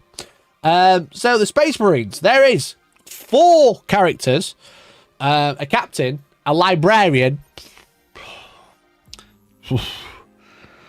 Holy shit. That librarian, man. Shit goes hard. There's also the chaplain with jump pack and the chapter ancient.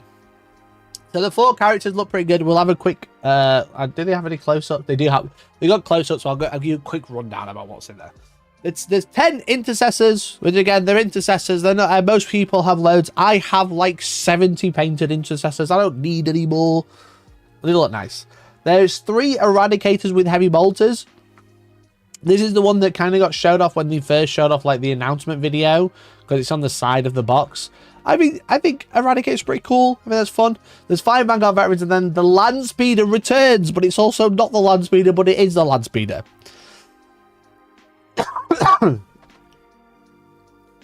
For the Orc side, however, which is obviously the way more interesting to everybody, allegedly, is there are 4 characters: the War Boss, the Big Boss, Banner Knob, Pain Boy, and the Weird Boy. There's 5 characters. Fuck me. Wait, you don't have intercessors with Mark 7 helmets? I do, actually. Nick, find me some pictures. All of my Space Marines have Mark 7 helmets. Let me see if Nick sent me some in chat a few months ago. A few weeks ago, even. 1 sec. Look at them. I fucking put them in old helmets anyway. Look at my... I don't use Primaris helmets. This is the closest I get. That's it. You know, look at those beaky helmets. Look at those old classic... You can't see that one. Look at those classic helmets, bro. I don't... Probably AI 3D printed. Fuck. Do I have any others? You can even go on my web store. And you can go on my web store and have a look at all the advertisements for the squad markers, and it's all my old Mark 7 intercessors that Nick painted. Repurposed as a whole Blood Raven should be. Yeah, literally, bro. Look at any of my Blood Ravens. They've not got Mark 10 helmets. Barely any. You know, not even my Gravis. My Gravis don't use those. I use Centurion helmets. Beast mode. Anyway, the Orcs, 5 characters. Me, War Boss, also me, Big Boss, when I'm trying to order a kebab. Banner Knob, Bane Boy, Weird Boy. There's 20 knobs. I think 20 boys even. Talking about dick too much, clearly. There's 20 boys. I think the interesting thing is the knobs are on 40 mils. Which is interesting. There's 10 Gretchen. Interestingly, no Runt Herder. The Big Mech Dakar Rig, which is obviously the big walker from the trailer. And then a War Track. This is wild. This is crazy. There's also all the books. Cool. There's cards. Cool. There's data sheets. Cool. All right. They've purposely tried to hide a lot of it. It's whatever. Fine. Sure. So that's what's in the box. I think, like, again, I'm going to kind of go through the miniatures. This Captain with Relic Shield is fucking beast, bro. Absolutely beast. I really like this mini. And I'm a Space Marine simp. Oh, Nick's found a picture. One sec. Nick's found a few pictures. I have them on my phone. Yeah. Yeah, look at that. These are my assault intercessors that I built before 10th edition. I got Nick to paint for me. Not one Mark 10 helmet. Not one Mark 10 cringe lord. Thanks, Nick. Appreciate you. So yeah, so I think this captain's absolutely beautiful.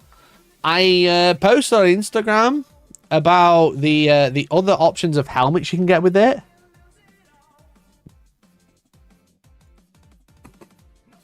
Where is it? No worries, Lambo. Appreciate you, man. Where is it? On the first, I think. Did I? I definitely had it. When did they reveal it? The first. This, by far, I'm not a Primaris fan. I posted on Instagram about this. I'm not a Primaris fan. This is by far one of the best helmets I've ever seen. This was so sick. This is so good. So good. Absolutely. This, it might be the Primaris helmet I finally use. This looks so good. I love this. I love it a lot. It is aura farming big time. You got the bog brush. You've got the fucking the gladiator style helmet to a helmet. It's like he's got 2 on. You know? It was very similar to the Mark IV helmets from Heresy. A little bit, but it's just like the gladiator-esque of it. I love it. So, very cool helmet. Very, very cool. But yeah, really nice mini. Really, really cool. It's a very much toned down from the current Captain with Relic Shield, but I think the current Captain with Relic Shield is a bit much. I never liked the model, to be honest. I think it was a nice idea. I like the skull on the bones on the shield. I just hate how he was sat with it, you know? I hate how he was just stood with it. I thought it looked a bit rubbish. And the open helmet always gave me the heebie-jeebies. Maybe not the heebie-jeebies, but I just don't think this is very good. I think the open helmet's so bizarre. I don't know what they were trying to do there. It just doesn't look right. And I think a lot of it comes down to seeing it too much as well, because I've seen this miniature a lot during 9th edition. But the pose isn't very imposing. It's just, I have shield. Whereas this is beast. Yeah, the shield's cool. You can put the shield on this one, though. The helmet was bad. I'm not sure what was going on with the helmet. I don't think I used it. But, like, yeah, this is much better. It's just a really nice captain. The librarian, bro. Hot diggity damn, dude. Hot diggity damn. This is a librarian and a half. This is basically a remake of the old plastic librarian from 7th edition. Oh. Hot diggity dang, dude. So pretty. It's a remake of this one. You know? Just modernized. Absolutely stunning. Gorgeous. Gorgeous. Never a huge fan of the gloves, but it's really nice. No cherub. Why not add cherub? You know me, I'm a Blood Ravens player. I see a librarian, I'm in. I'm so in.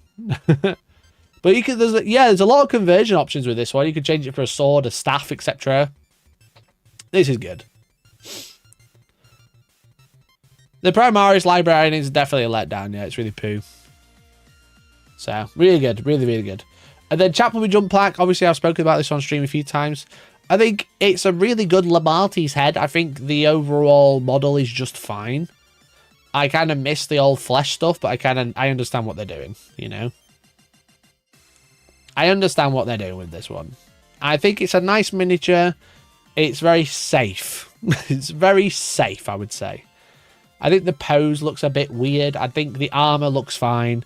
I think just the pose is a bit odd, you know? Especially because he's like jumping off just cloud. Sure, I get it. You're trying to make him fly. But like, it's just fine. It's fine. The head's gorgeous though. The Ancient was a surprising one. I'm surprised they're doing an Ancient. This is a really good Ancient miniature. Again, the current one, quite static. I understand why. I think this is like the 4th Ancient they've released in the past 4 years, 5 years or something. There's one in 8th edition, which I've painted. Then there was the multi-part Ancient, and then there was the Epic Hero, the Company Heroes Ancient, and now there's the Victory's Guard Ancient, and now there's another generic Ancient. You know, I think I'm just surprised that they've done one, but it's a really good one. I think they're trying to showcase that they can really do cloth. I think someone has gone, Games Workshop, boss, I could do cloth. And they're like, prove it. And he's gone, watch this. And they've gone, holy shit, you can do cloth. So, yeah, really, really nice pose. Really, really. Yeah, Blade Guard Ancient as well. Yeah, there's like 5 Ancients. And the Crusader Ancient, yeah. There's a lot of Ancient models. And they're not even that old. They're not even that old. But yeah, really, really nice. I like the tabard, which is cute. The banner itself is really, really nice. I think this is molded as well, so that'll be nice, quite easy to paint, which would be cool. Yeah, great miniature. Now the Intercessors is the funny one, because when they showed them off, and even now the rank and file of the Space Marine chapters now sport helmets and plating taken from different marks of armor. What, 4 of them? Intercessors now don't even wear Mark 10 helmets. Sometimes they wear Mark 4 or 7 or 8. 1, 2, 3. The end. That's it. Oh, he's got a fucking beaky helmet shoulder pad because there's no trim. 4. That it? Is that all we get? I was expecting to be to the 9s, bro. So, yeah, I think this is funny. Don't get me wrong, they're really nice. They're really pretty. I don't mind them. I like this one. This one's pretty cool. I like the modernized version of like the Mark 10/Mark 8 helmet or Mark 7 helmet or whatever. It's funny to be like, now they return with other marks of armor. There's 3 different helmets and that's it, you know? That's not even a different helmet. It's 2. There's 2 helmets. That's it.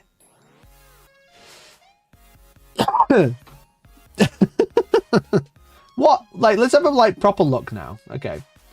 So this one has no trim on the shoulder pad. All right. This one has no trim on the shoulder pad. All right. Get off my dick, Games Workshop. You know what I mean? One sec.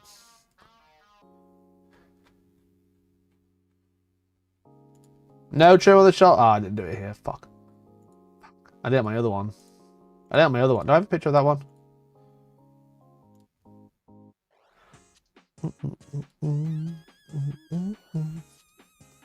This one.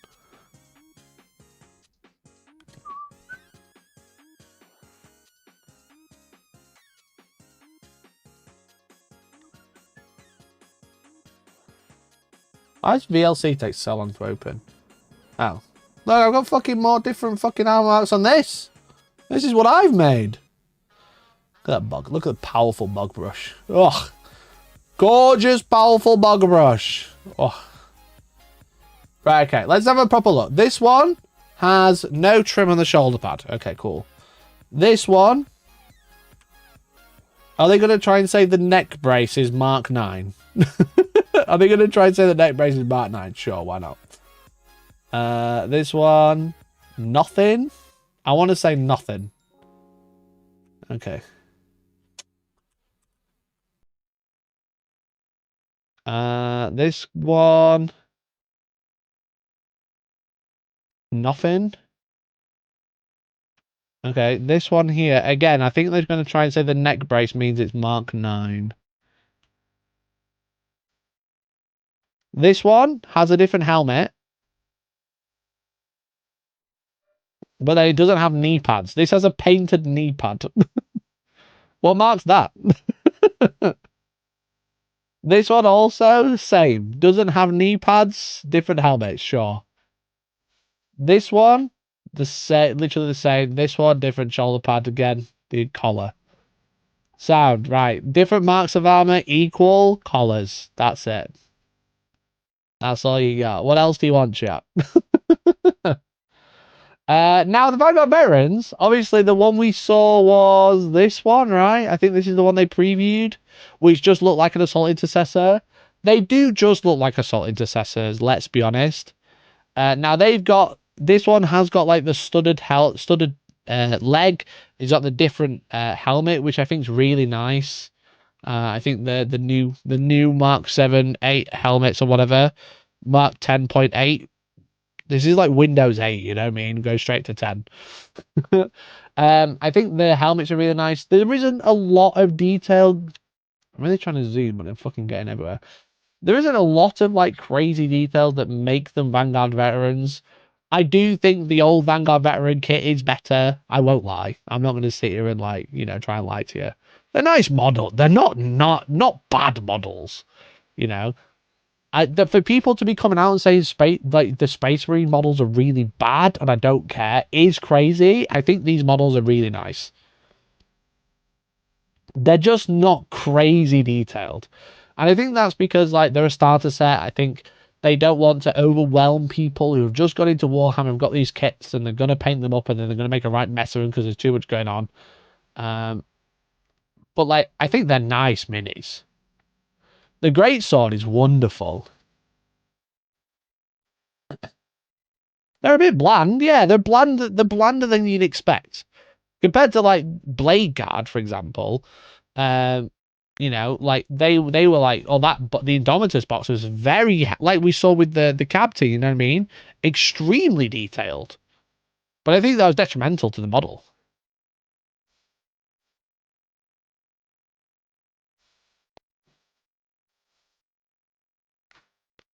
Apart from the loincloths, the only difference from jump pack assault intercessors. Yeah. But also, you've got like just little bits and bobs. It's like this. They don't get the Terminator honors on the chest. They don't get all of the studs. They don't get the little dangly bits between the loincloth. But like I said, like Vanguard Veterans were more modeled, but they tried to keep them simple. You know what I mean? I think to say that they're bad because they look like jump assault intercessors. Well, yeah, if you fucking when they're grey, they all look like jump assault intercessors. I wonder if some of them on the ground, some Germans, that mean you can just model them all on the ground? Probably, yeah. So, yeah, when they're all grey, they all look like jump intercessors. Well, they're nice models. They're just blander. So, I think the crazy one is this one. This isn't even the actual box set. Other options will be available. Do you mean this isn't even the actual box set?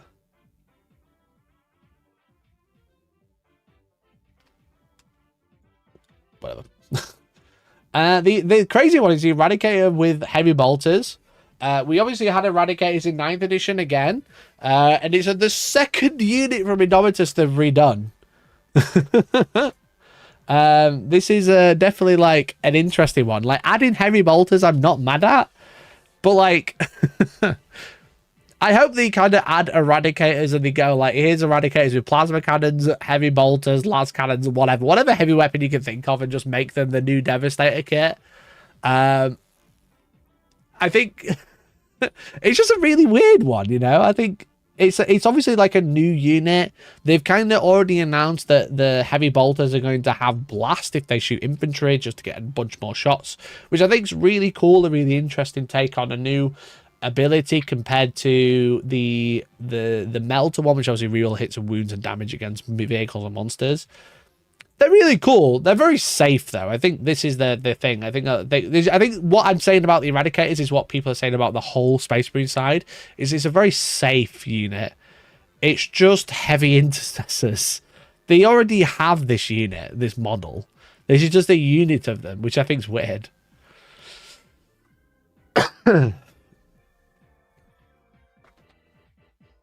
I love heavy bolter guys, but it does heavy intercessors with heavy bolter type 3, so it's not super. No, it's literally, yeah, literally. So I think they'll probably make them. I'm wondering if Eradicators are just going to be the new Devastator unit, coming units of 3 or 6, take all of the same weapon. But yeah, just like like I said, like maybe this is the safe unit that I'm referring to, yeah, they're nice, but they're just heavy intercessors. You know, you can make these today. So I think the interesting one is the land speeder, which is another one that I've already seen people trying to print. The land speeder is super weird because they kind of remade the land speeder already. They made the land speeder into the storm speeder, and now they're making a land speeder that's smaller than the storm speeder, but kind of is a storm speeder, but it's it's bigger than the old land speeders.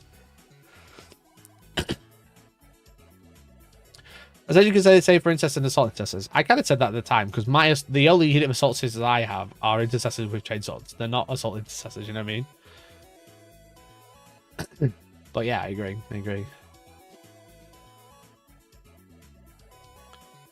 Yeah, this is an interesting one. So it's obviously got the onslaught Gatling cannon instead of the assault cannon.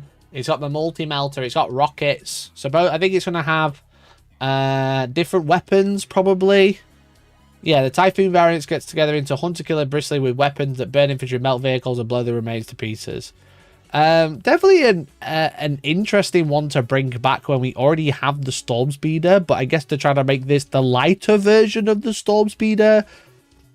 Again, it's kind of very safe. It feels like I think the biggest complaint, which I agree with, but it's probably a good idea. The biggest complaint that people have had for the Space Marines is, like I said, it's very safe, but essentially none of it's new.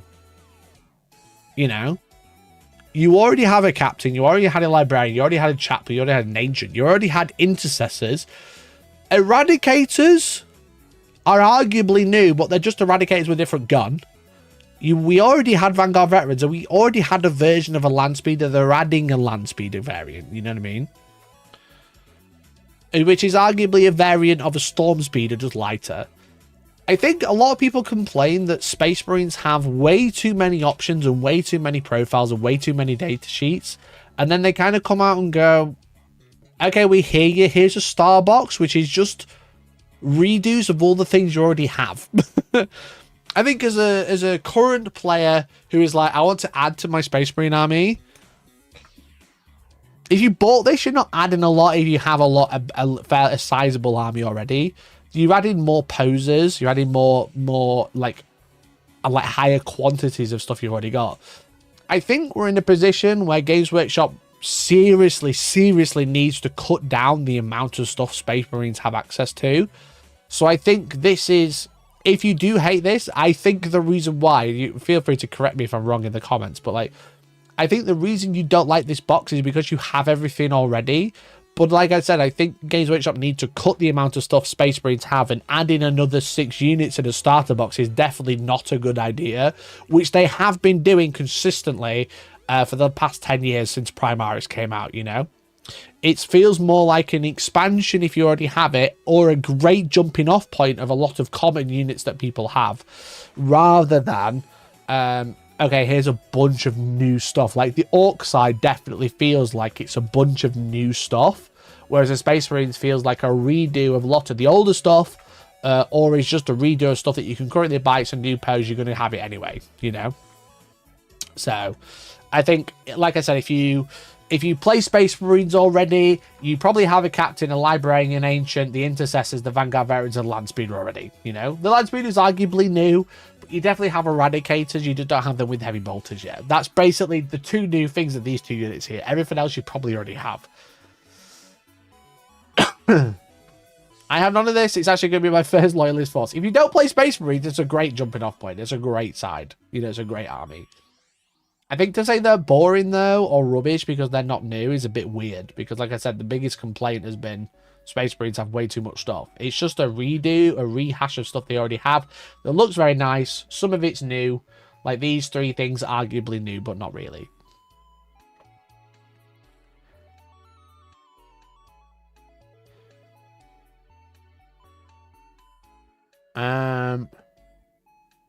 But the Orcs only got 2 units that weren't already in the game at some point. If you look at the Orcs, if we directly compare to the Orcs now, is that, like, you already have War Boss, you know?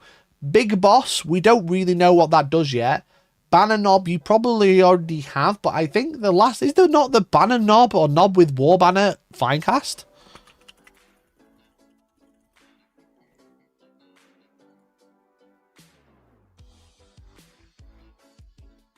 Or is he plastic?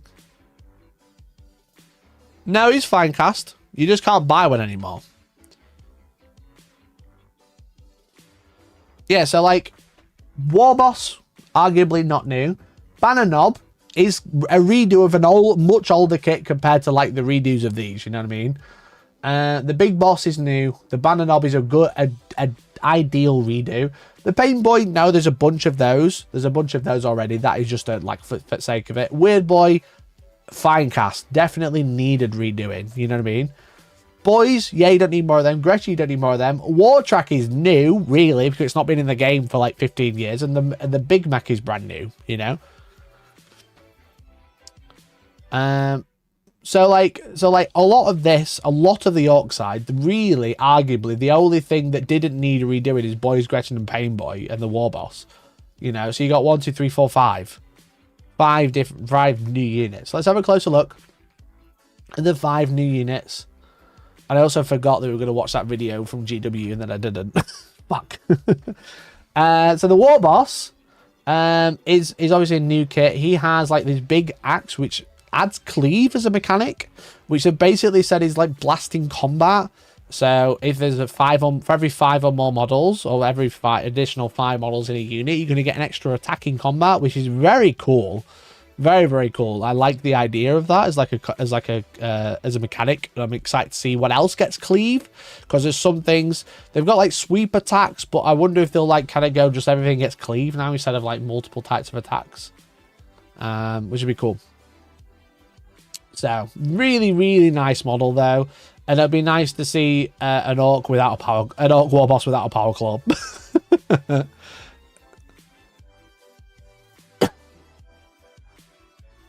The Big Boss, which I think is, it says for all their power, the War Boss can't be everywhere at once, so Big Bosses act as their eyes and ears.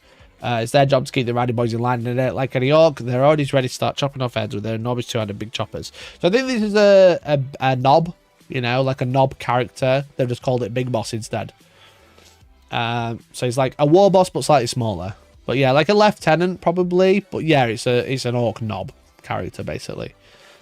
Really cool. Like I said, Big Boss, that's literally me when I'm trying to order a takeaway, and it's they're about to close. I'm like, listen, Big Boss, I always come here on a Friday night. Give me a kebab. Banner Knob. Like I said, this is a knob with War Banner. Banner Knob has like basically a Finecast kit. This is a really nice redo.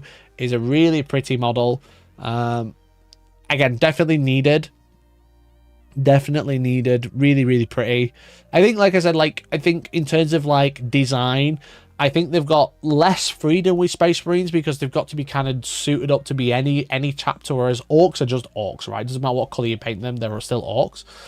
So yeah, I think this one looks really nice. I like the ammo belt he's got with his gun on the back, and it's nice to see that they're going to be equipped with choppers and shooters no matter what. They're going to have all of them all together, which is fun. So I think that'll probably be similar to characters as well. Reminds me of that STL. Yeah, exactly. So Pain Boy, I think that there's already a Pain Boy model. It is getting on a bit now. I think it comes with a 25mm base, or came with a 25mm base back in the day. Oh, you can't buy it anymore.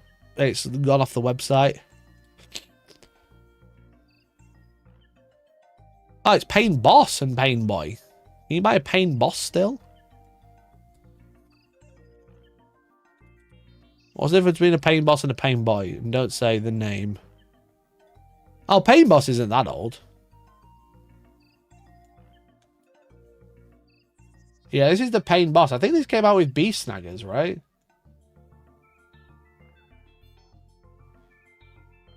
Yeah, I think this came out with the Beast Snaggers redo, because he's on his 40mm base. He's got his little Gretchen on wheels. But then there's Pain Boy, which is this one, which you can't buy anymore, which is plastic. It's not fan cast. Pain Boss is Snaggers. Oh, is it exclusively Snaggers, the Pain Boss? So yeah, this is the plastic Pain Boy. It's definitely an older kit. It's not on the Games Workshop website anymore. If you try and click it, now nothing happens. You go to a 404. So again, this is like a really nice redo. It looks like it's on a smaller base. So again, maybe like a Lieutenant style. But like Apothecary, essentially. But yeah, especially if the Pain Boss is Beast Snaggers only, then this is more generic. So yeah, again, really nice. I like the Mad Doc vibes, you know. Really fun, really fun. I love his little bone saw as well. The Weird Boy we've already seen. We talked about this one quite a lot on the stream already. I like the style of it. I think it's the old one is a bit more iconic, but this one works quite well. It's a nice mini. I'm just going to kind of gloss over it because we spoke about it a lot. So new Orc Boys. This is obviously a put snap together kit. And they've kind of already said that all boys are going to have access to both shooters and choppers at the same time. So it doesn't matter what they're equipped with, they're going to have shooting and chopping capabilities. I do wonder if this is so they can kind of get rid of the old boys kit. Because they kind of redid the Orc Boys, but the new Orc Boy kit was limited to certain loadouts because it was all snap fit. Some of them had choppers, some of them had shooters, so it's a really shit kit, and it feels like they've kind of gone, yeah, fuck it, they've got both now, so it doesn't matter what models you have. So I wonder if that older kit will stay in circulation, or they'll come out with another new boys kit, which will be just a mixture again, which is more like this one, or whether this one will become the standard, I don't know. But I think the interesting thing is the Knob, the leader of the unit, is on a 40mm base, kind of like the Big Boss. So I think he looks more like a Big Boss than the Big Boss does. But he's very cool. I like how they're very like ammo feed this time, aren't they? They're a bit more like less stylized, and just they've kind of gone very much Armageddon Magmask like ammo everywhere. You know, like especially like this guy, the Big Boss has, well, okay, the Big Boss doesn't have armor on. Doesn't have ammo, but like this more style, like Mad Max armor plating. But yeah, there's just like ammo feeds everywhere. That's what I see when I see them. Big guns, shooters, ammo feeds, etc. So, and then the new Gretchen. There's no runt herder. The new Gretchen are nice. It sounds like they build, it's like 5 of them, and they have a choice of front for the starter kit. So you have like 5 bodies, and then you have a choice of gun to put on them, but they're probably all the same. So yeah, no runt herd. I don't know if that means he's going to be gone, or there's like a new model or whatever, but there's no runt herd in the box. Like I said, the war track is a super interesting one. This is a really cool model. I remember when I first got into Warhammer, people were kind of like still running war tracks, but you barely saw them. But they were kind of like, it was like I got into Warhammer 40k in like late 4th edition, so like war tracks were just kind of on their way out, and people trying to run them as like bikes and stuff. But it's super cool to see they've got like a new one. I think this is the roguest reveal from Armageddon. I really wasn't expecting it. I don't think anyone was. This is definitely one that they've kept hush hush. Like it's really cool to see this announced, because it was just like so unexpected. Because I think when I first saw the trailer, I made a video, I was like, everything that you're going to see in 11th edition box, you know, and I kind of said like, here's all this shit that you saw in the trailer, so like this is what you're gonna get. But I didn't see a war track in the trailer. I really wasn't expecting it. I think it's very cool though. Very cool. Just like a really well done redo of a classic. If you don't know what the war track looked like I said, it's probably 2nd edition came out. Like an absolute state, to be honest. But very cool. No, this is an awful picture. Yeah, let me try a different picture.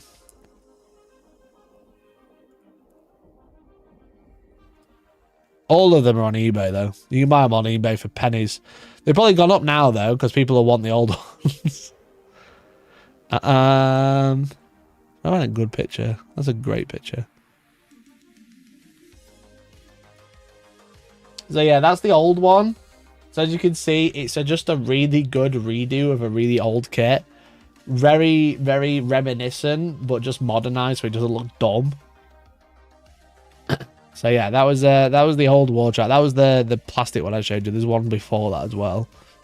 So, and then the new unit, the big mech Dakar rig, which is obviously just orcs all over. It's chicken legs with a Gatling cannon, you know. It's chicken legs on chicken leg Gatling cannon, which I think is really fun. I think this is just a really cool mini. It's really fucking nice. I think there's a metal war track in 1st edition. Probably. The one I showed you was the plastic one, I think. So, yeah, very cool. I love the cannon. I love the guy riding it. I love that it's a giant chicken. Love that. Can't wait to see one with wings. Can't wait to see one with wings.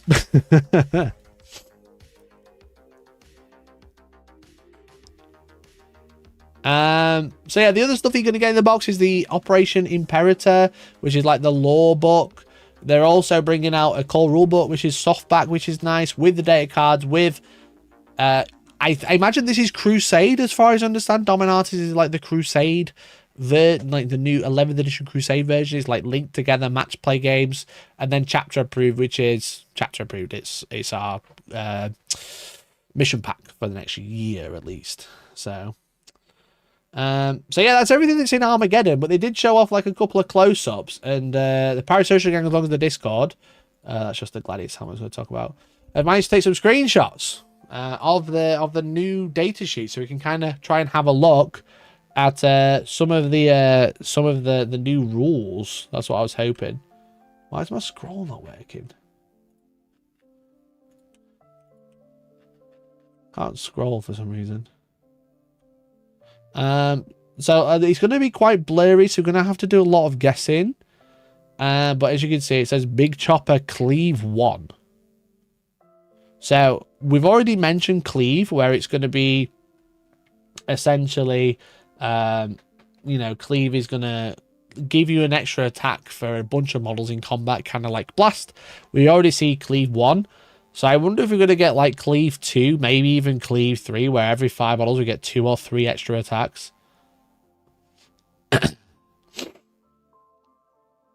Vanguard Veterans. The big thing is it's not a good picture, this one. Mastercrafted Power Weapons. It kind of looks like a 2. The rumor is, from what we can see, it kind of, I'm not sure it does, but supposedly this is a 2. I actually don't think it is, actually, on third reflection. On reflection now, I thought they were damaged too. It kind of looks like a 2, but look at it long enough, it kind of looks like a 1 as well. For all we know, Blast could get the same treatment, i.e. Blast 2. That is also true. Yeah, Blast could get multiple for the number of units, rather than just the one. But we do see is a new keyword. It's heavy bolt pistol, close quarters. So instead of pistol keyword, it looks like we're going to get a close quarter keyword, which I imagine will probably work similar. I just wonder how they'll manage having multiple weapons, such as like loads of pistols and loads of main weapons. Because currently in 10th edition, if you have pistols or main weapons, you can shoot all of your pistols or all of your main weapons, not both together. But they check it looks like they get rid of pistol keyword and adding close quarters and then hazardous. Obviously, that's pretty standard.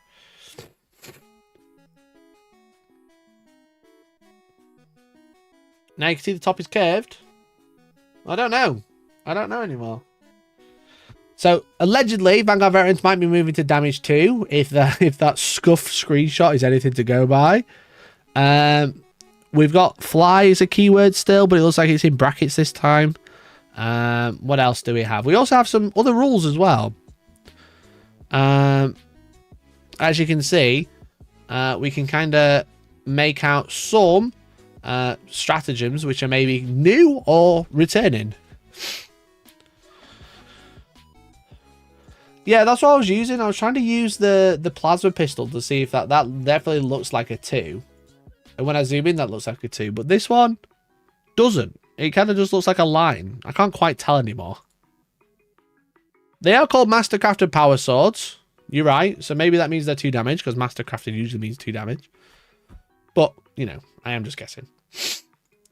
So we have explosive something. Resolves the following sequence. It's like one explosive / grenade model in your unit. So one engaged model within 8 inches. Roll 6d6 for each 4 plus. You suffer a mortal wound. So we still have grenades as a stratagem. It's now just explosive or grenades, you know. And it's a unit that, an unengaged unit that has explosive grenades that is eligible to shoot and did not make an advance move this turn. So grenades is sticking around. We've also got crushing impact, which sounds a lot like tank shock. So your charge phase just after a friendly monster or vehicle unit enter charge move. That monster or vehicle resolve the following sequence. Select one enemy unit engage with your unit. Select one while your unit engage with that, etc, etc. There's something says 15.5.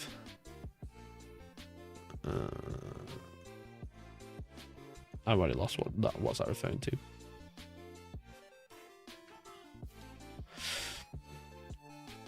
So yeah, so crushing impact is probably the new tank shock, because obviously we have tank shock. Crushing impact is like a redo of that. It looks like they're kind of getting like new names, but they're largely the same. Explosive 15.5.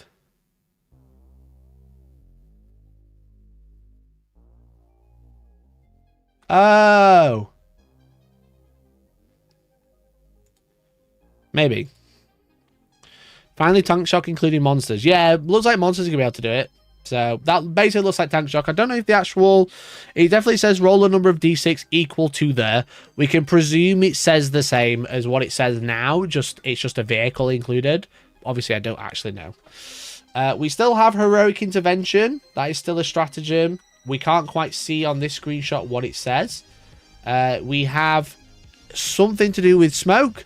It says, until the end of the phase, each time a model that is not fully visible to the attacking model, the target has the benefit of cover. We know that the benefit of cover is -1, so it looks like I've pop smoke still as a stratagem. Fire Overwatch, which we already know. It says any movement phase, which is huge. Now, obviously, currently Fire Overwatch is after a unit finishes moving, or starts or finishes a move within 24 inches, or it starts or finishes a charge move. Now it is the end of the movement phase. Thank God. Thank God for that. Now, Overwatch is a great stratagem. We've already discussed that you cannot re-roll, because we've seen the full rules for snap shooting now. We've seen that in the faction focus for orcs already. But like the fact that it's the end of the opponent's movement phase is so good, because asking your opponent after every single move and having to bait every single move to be like, do you want to overwatch? Do you want to overwatch? Do you want to overwatch? Do you want to overwatch? To try and get them to overwatch so you can move the unit you actually care about is fucking annoying, and it slows the game down so much. Awful idea to make it after a unit moves. It's the fact that it's the end of the movement phase is fine. I don't care. It could have been the start of the charge phase, end of the movement phase, whatever. The main thing is, it's at the end of a phase. So I don't have to keep asking after every fucking unit. So thank God. It just lets me move my models, and then my opponent can think about Overwatch, and then tell me at the end. They don't have to wait and think every movement. They have to go, I've just moved one scout. He's moving behind this wall. You're never going to see him again. Do you want to Overwatch? I passed the clock to you. Nah, I'm alright. Ugh! Right, I'm going to move my victory. Do you want to Overwatch? I'm there like fucking Bugs Bunny, like tapping my foot. Like, right, I'm passing the clock. No, I won't. Oh! You're just wasting my time, bro. You're just wasting my time. So the fact that it's end of the phase is great. It's absolutely wonderful. The last one we can kind of see is Heroic Intervention. But we've not really seen what it does now. So we don't really know what it does, but we can see with Heroic Intervention is still there. It's still the core strategy. I think people have mentioned that there's like numbers on things. It looks like they're going for a proper numbering order for rules reference. Hopefully it all works. They tried this in Age of Sigmar. It worked for a little bit until they start getting the numbers wrong. So yeah, there's also Rapid Ingress. Rapid Ingress is here right at the top. I didn't miss that one. So it says any opponent's movement phase, one friendly unit is in reserve or strategic reserves, excluding aircraft. So aircraft can't rapid ingress, but they are still in the game, so that's something. And then it says your unit makes an ingress move, which we don't currently know what an ingress move is, but I imagine it's a deep strike. I imagine deep strike has become ingress. And then it says you can't use your stratagem during the first battle round, which is, again, it's still fine. It does mean that you can't uppy downy turn one. That is completely gone now because the rapid ingress won't let you. But there are other ways. Maybe you can ingress in your first turn if you start on the board, if that's still in effect. I do wonder with all of these like keywords and like snap shooting as a thing. I imagine, I can't honestly say, but I imagine Games Workshop have probably realized that we all use keywords that don't mean anything, such as uppy downy. When I say that, you probably know what I mean.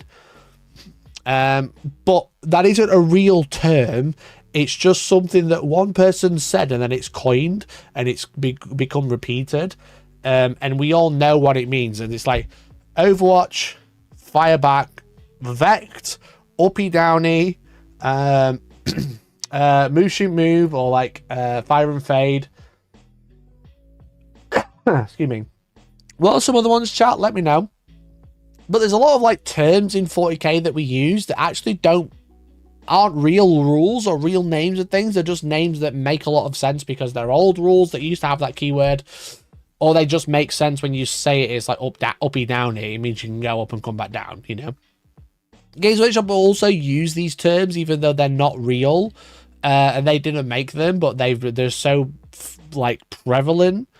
Yeah, like interrupt, for example. Yeah, it's there's a lot of like terms that I used. Like we almost needed a dictionary to confirm what it all meant. Yeah, surge move less so because it's kind of just called a surge move. AOC, yeah. I wonder if Games Workshop are gonna like bring that in with like this type of keyword in like rules referencing to certain numbers and stuff. I think they're going to try and bring that in because we all do it, but they don't actually own it, as it were. So the last thing that they've kind of showed off with this preview was this, but I don't know if we actually learn anything from this. Select weapons and red units attacking the following weapons are selected to make attacks: bolt guns, bolt pistols, heavy bolter. Select target. Yeah, I don't know if this actually means anything.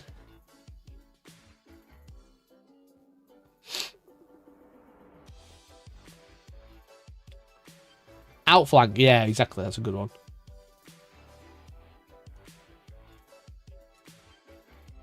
Yeah. Yeah, I don't think that actually means anything right now. But it's just like... It's just something else they showed off. It's a nice rulebook. But its sister's getting battered again. I'm trying to read it, see if it does mean anything, but... No. So they showed off quite a lot. You know, like I said, the model's absolutely gorgeous, really. We've seen some interesting in early access to rules, some little snippets, which is like, you know, interesting enough. Like, we know we still have grenades, we have tank shock on monsters now. But overall, I think it's an exciting box. I think it's a really, really good box. I think the miniatures in it are absolutely gorgeous. We've heard about Cleave. We've heard about certain little other tidbits which are interesting. Like no rapid ingress turn 1, for example, and stuff. A lot of casual misogyny from GW's 11th edition rules.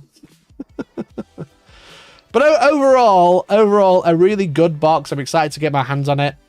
And I'll be giving one away at the end of June. At the end of May, even. So as soon as it comes out, I'll be giving away an IOU to 11th edition box. So so stay tuned and subscribe if you haven't already. All right. So that's Armageddon. Really excited. The last thing was Red Terror. I'm not going to dwell on it too much because I am overrun and we've got to do the giveaway as well. But Red Terror, 130 points, they've said. Sweet. Really strong. Really pretty good. Really pretty fucking good, I would say. It can move through terrain. It cannot end within a wall. It can be set. It can be set up on end and move on any floor of level, but if that level is not the ground floor, it can only do so if the base does not overhang. So it can go up and down levels. It can eat stuff. It can uppy downy.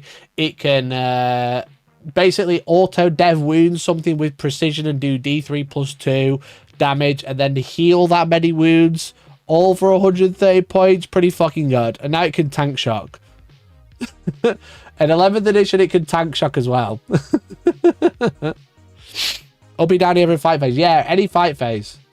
If it's not with engagement range, you can go into reserve. So Red Terror, gonna be a fucking pain in the dick, definitely.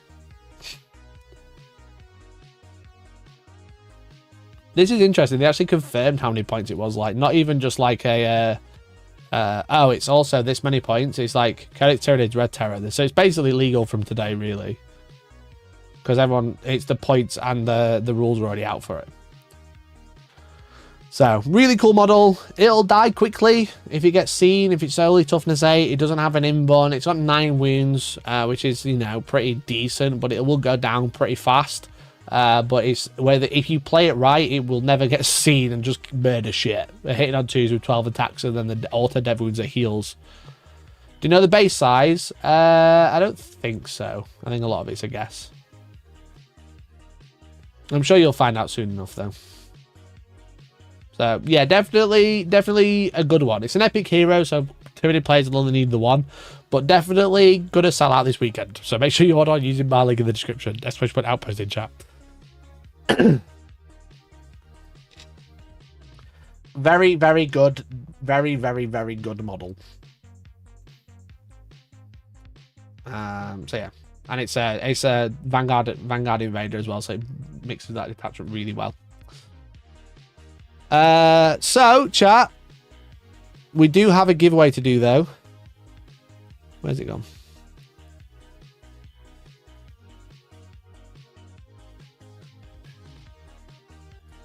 Have I lost the spreadsheet?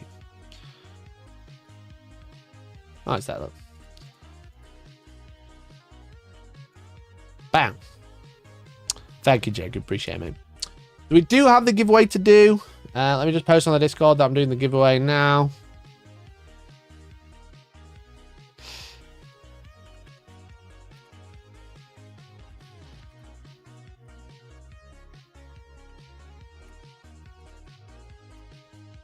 So if you're watching live, you can gift a membership to enter to win a Defiler. I've already kind of said, But the next giveaway is going to be for an 11th edition box set. All right, so I'm going to be giving one away. I'm going to be securing one via the Outpost, because we love the Outpost, but I'm going to be giving away a starter set for 11th edition, basically, for you and a friend to get into 11th edition. But today we are giving away a Defiler, which has obviously been very highly sought after. We got one in hand. Again, like I said, I've been kind of really wanted to build it. I really want to.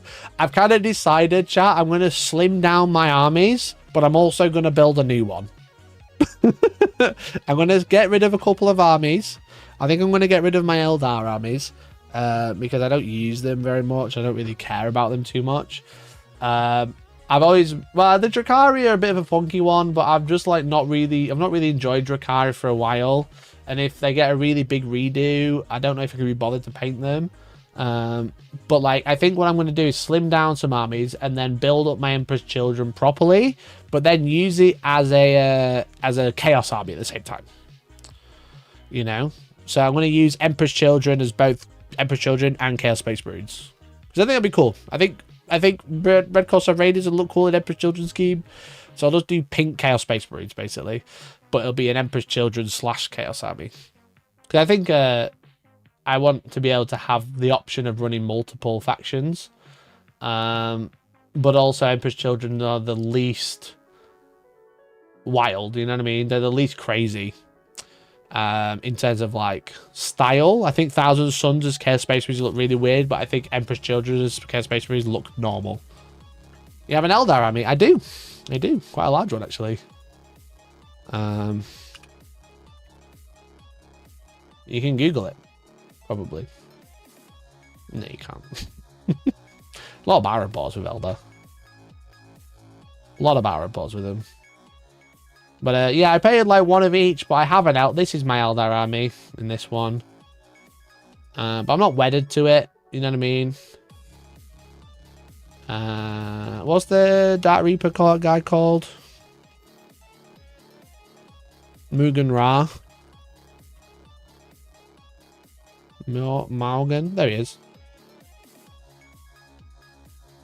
Yeah, that's part of my Eldar army anyway. I can link you to this one video about getting more Emperor's Children back if you need that. Thank you. Yeah, I think I'm gonna get rid of my Eldar, maybe my drukhari. I'm gonna get rid of a couple of Sigmar armies, and then I'm gonna focus on Emperor's Children for 11th edition, but Emperor's Children / Chaos. Because like I said, it's like Tormentors and Infractors are basically just Chaos Space Marines with different weapons. Sure. Paint up a couple extra, give one a minigun. There's a Chaos Space Marine Legionnaire squad, you know what I mean? Just make some melee Legionnaires and there's your World Eaters. Well, yeah, I've got fucking Infractors, right? Do a Xenos army. I'm keeping my Necrons. My Necrons are my Xenos army, essentially. What other Xenos army do I have? I don't really have Xenos. That is something that is very true. But also, it's like, maybe I'll do a Xenos army again, outside of Necrons. I've already got rid of my Leagues of Votann army, because I gave that away in a raffle at the tournament. But it's trying to keep up with all of them is difficult, you know? Trying to keep up with all of them is very difficult. So I think I'm just going to try and slim down and streamline, as it were. I have tyranids. I do have tyranids, but I painted a lot of them very basically to get them on the table. And then I painted them blue, which I really liked, but it takes way too long. I don't really care about orcs too much, to be honest. I don't really care about orcs. I'm not like a super fan of them, to be honest. I have tyranids, I have Genes to the Cults, I have Tar. I don't have Tar, I have tyranids. I have basically out of this list, I don't have orcs. I have one orc army and I gave it to some duck. I don't have orcs. I no longer have Votann. I don't have Tau. You know. So I have every other army on this list. So I'm just gonna bin them off. Yeah, I might keep the Tyranids because I have a lot of Tyranids, but I'm just gonna get rid of the Eldar armies, I think. Chaos, I'll basically have everything if I do that. I'll have all of the main ones, you know what I mean? Sell your Necrons? No, I'm not going to sell the Necrons. The Necrons is huge and I love painting them. They're really fun. Necrons is probably like, outside of Space Marines, is my largest army. Definitely. But yeah, Space Marines, I have a bunch, whatever. Imperium, I don't have Sisters, but I have Custodes. I have Ashton Militarum, but they're another one where I'm a bit like, maybe I bin them off. I'm still not sure. I have a lot, but I don't have like Dawns. Or any of the new stuff, obviously. And I obviously have a bunch of Knights. So I have a lot of 40k armies. I have almost all of them, but like the problem I had is I actually, when I first started the channel, I was doing lots of battle reports. I acquired a lot of armies, which was great because I bought loads of meta armies at the time. You know, I bought like an army and then I added a bunch of units in, and then I was like, cool, here's a meta army. The problem is as I like started getting better with Space Marines, I wanted to play Space Marines more, but I also became like jack of all trades, master of none. You know, so I've started to play less armies, but then I've just got loads of armies on the shelf that are just aging, and like I think I'm trying kind of the mindset of like maybe I get rid of them while they're still worth something. You know, I have a bunch of armies that I just don't really use that much because I either don't like the paint job, or I need to add to them and I can't be bothered, or don't have time, or I'm just not very good with the faction and I just can't think of like what to do with them. So yeah, it's like I have a bunch of armies that just don't get used. Like I said, someone's like, you have an Eldar army? It's like, well, yeah, I have basically every army. So, and I think maybe if I got rid of a couple of armies and then maybe bought a new one, that might be like a good idea. But yeah, so I won't be getting rid of Space Marines. I won't be getting rid of like armies I play a lot, like the Chaos armies, Grey Knights and stuff like that. It's like I don't play Eldar very much. I don't play my tyranids very much. They're kind of like maybe they're on the chopping block. I'm definitely getting rid of a couple of Age of Sigmar armies, for example. I'm getting rid of probably my Nighthorn because I don't really like playing them. I'm not really a fan. And I'm just going to keep 2 for Age of Sigmar because I don't play that game too much. But we'll see. We'll see. So, but yeah, when one person, how many factions are there in 40k? You know, let's say Space Marines is 1. 2, 3, 4, 5, 6, 7. I'm not even going to count agents as an army because it's not really an army. So Space Marines, and I'm not counting fucking Titanicus either. So 1, 2, 3, 4, 5, 6, 7, 8, 9, 10, 11, 12, 13. I'm not counting Red Corsairs. They're just Chaos Marines. 13, 14, 15, 16, 17, 18, 19, 20, 21 factions. So I don't own 1, 2. What was the other one on here? I don't own 2 of these. 2 Chaos armies. I don't own Chaos Space Marines, so that's, I don't own Knights or Demons. That's 4, 5. And then Imperium. I don't own Mechanicus. I don't own Sisters. So out of the 21 armies or 20 odd armies, I don't own 7 of them. That's a bit ridiculous. I think use an 11th edition launch box based on Red Corsair style Renegade Marines. That'd be really cool. That'd be really cool. I still think you should do a series of videos where you take a newish faction like NIDS or GSC to like 5 events and see how you do. Yeah, it could be fun. It's quite a commitment though. Like 5 events. I think I do like 5 events a year. That's like a year's commitment.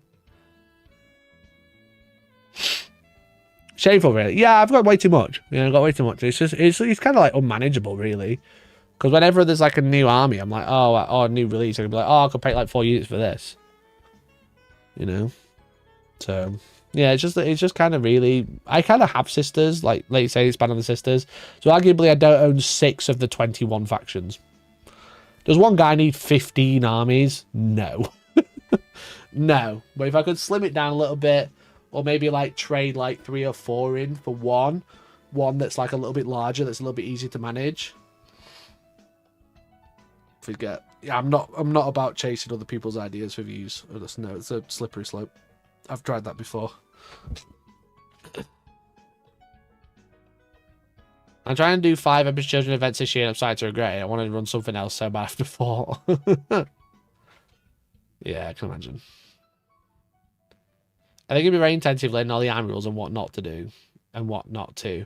Yeah, it's the kind of thing, like I said, it's a jack of all trades, master of none. I've kind of got a lot of armies and there's only a couple of them I'd say I can play confidently.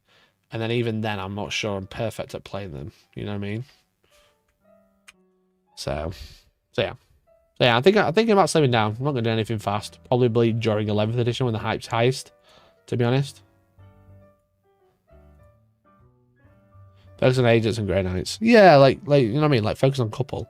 I'll always focus on Space Marines because I love Blood Ravens and that's what I like. But I don't think I need like all the fucking Eldar I have. I just don't use them. I just focus on being mediocre with 3 armies. Yeah, I really like the Eldar army. I really liked the Eldar army. I liked the paint job, and I painted loads of them at the time for like late 7th. It was like late 8th edition, I think. But I've just not really used them properly since. You know, I've used them like once or twice. When really I could ask someone who's like plays Eldar all the time to play on the channel. Because I don't think I'd ever pick up Eldar for fun. I'd pick up Eldar because I'm like, people want to see this. But do people want to see me like fuddle and, you know, like kind of roughly know what's going on and make up the rules and do loads of backsies because I forgot something? Or would you prefer to see me play fairly competently with an army I know against someone who's also fairly competent with an army that they know? I think that's probably better. So yeah. Yeah, I don't know. Just something I've been thinking about.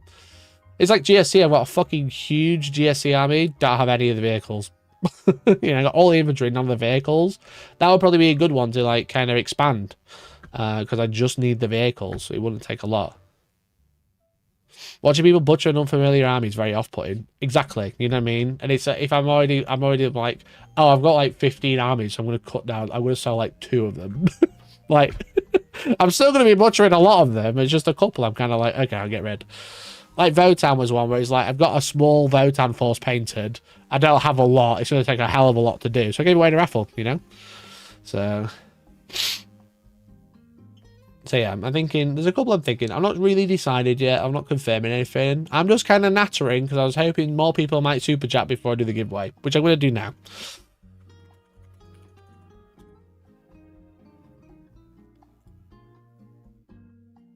All right. So there are, after all the member reads, there are 377 names. Okay. The way that we do giveaways here is we take all of these names. These are all the people who have gifted, super chatted, become a member, resubbed, been a member right at the end, are added to the wheel of names. Bing. Why am I getting ads on this fucking website? What is ad blocker? Where are you? Right, okay. Ignore this. Ignore this, right? She's already engaged. So we've got 377 names. Jace, thank you for the 2. I'll add you in. Play some nids. Play some nids, nice. Thanks, mate. Thank you, Jace. We've got 378 names, all right? Shuffle, shuffle, shuffle, shuffle, shuffle, shuffle, shuffle, shuffle, shuffle, shuffle, shuffle, shuffle, shuffle. All right. What we do is we take 10 names. I need YouTube open first. I haven't got this ready. I need just a fucking tab open with this ready to go. What I need is a website that can host loads of embedded videos. So I can just play music when I'm ready. All right. We have 378 names. We have 1 defiler. This is an issue. What we're going to have to do is spin the wheel 10 times to take 10 names. Once we have 10 names, we're going to pit them in a marbles race. Okay? So first name.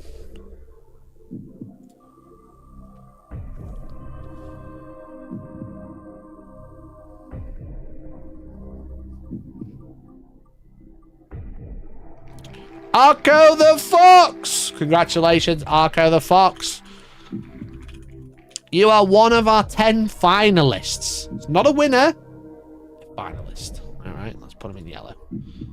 Alright, let's remove Arco the Fox, which had one instance. One instance. Congrats. Congrats, Arco. Number 2.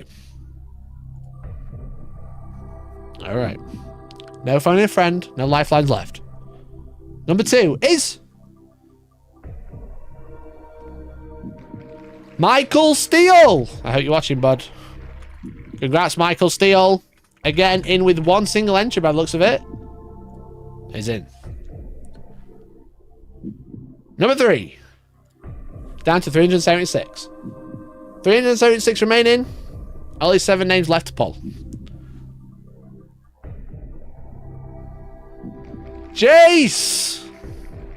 Well done, Jace, mate. Jace 42. It's just when I string the names out, it adds it. So you're going to put Jace 42. Jace, well done, mate. You're in the wheel. You're in the race. You're in the run-ins for the final giveaway. Next.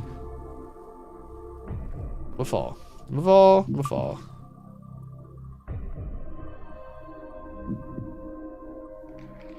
Mr. Duck! Had a few more entries than other people. Great job, Duck. You're in the run-ins for a defiler, my friend. Alright. 4. Halfway. After this, we are halfway.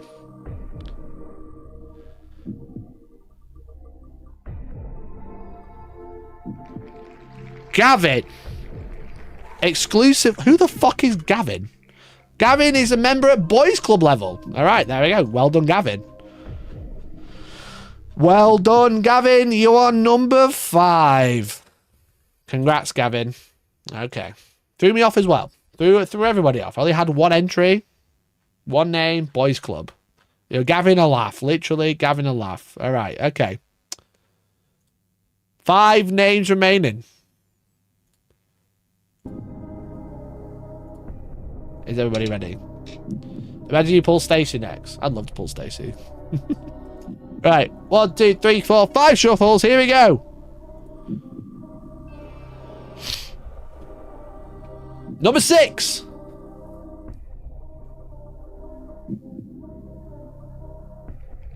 Well done, Jake. Jake's 2 pence. Well done, Jakey. One of the mods. Might get paid for once. Number 7.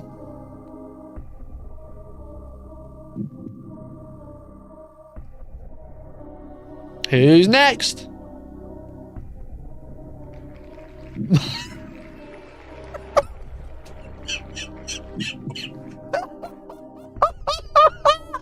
No!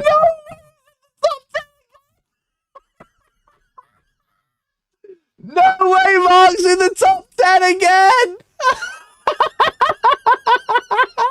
No! No! Why did they remove all instances? How many times is he in it?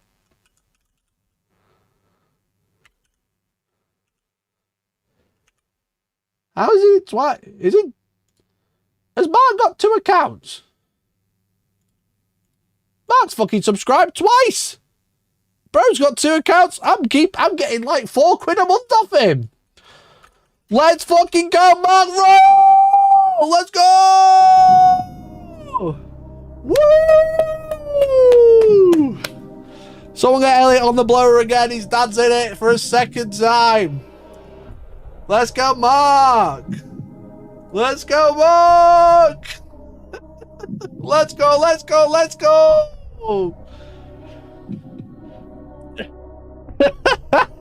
For context, chat, if you weren't here last month, Mark Royal won the Legio Custodes box, which is Elliot's dad. So, and Elliot's dad is in the top 10 once again.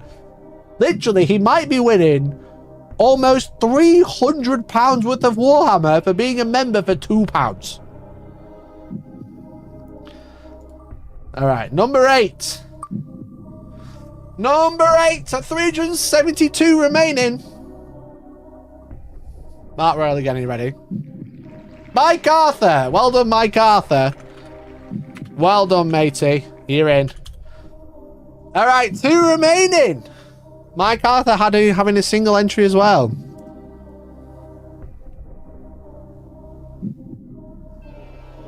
Bang. Number 9.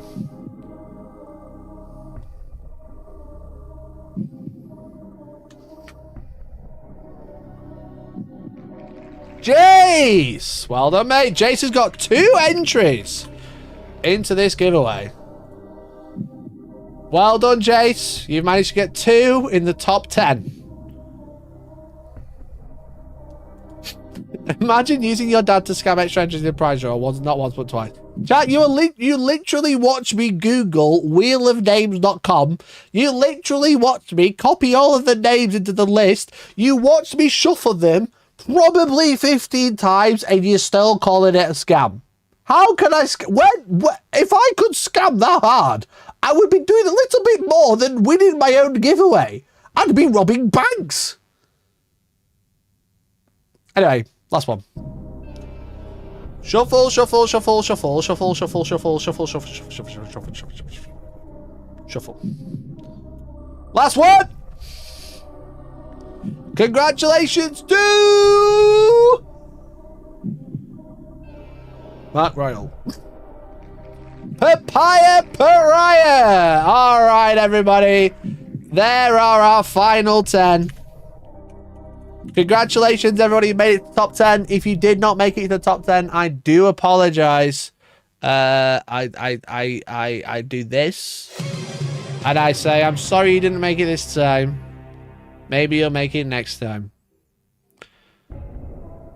So we have 10 entries. Everybody else, again, apologies.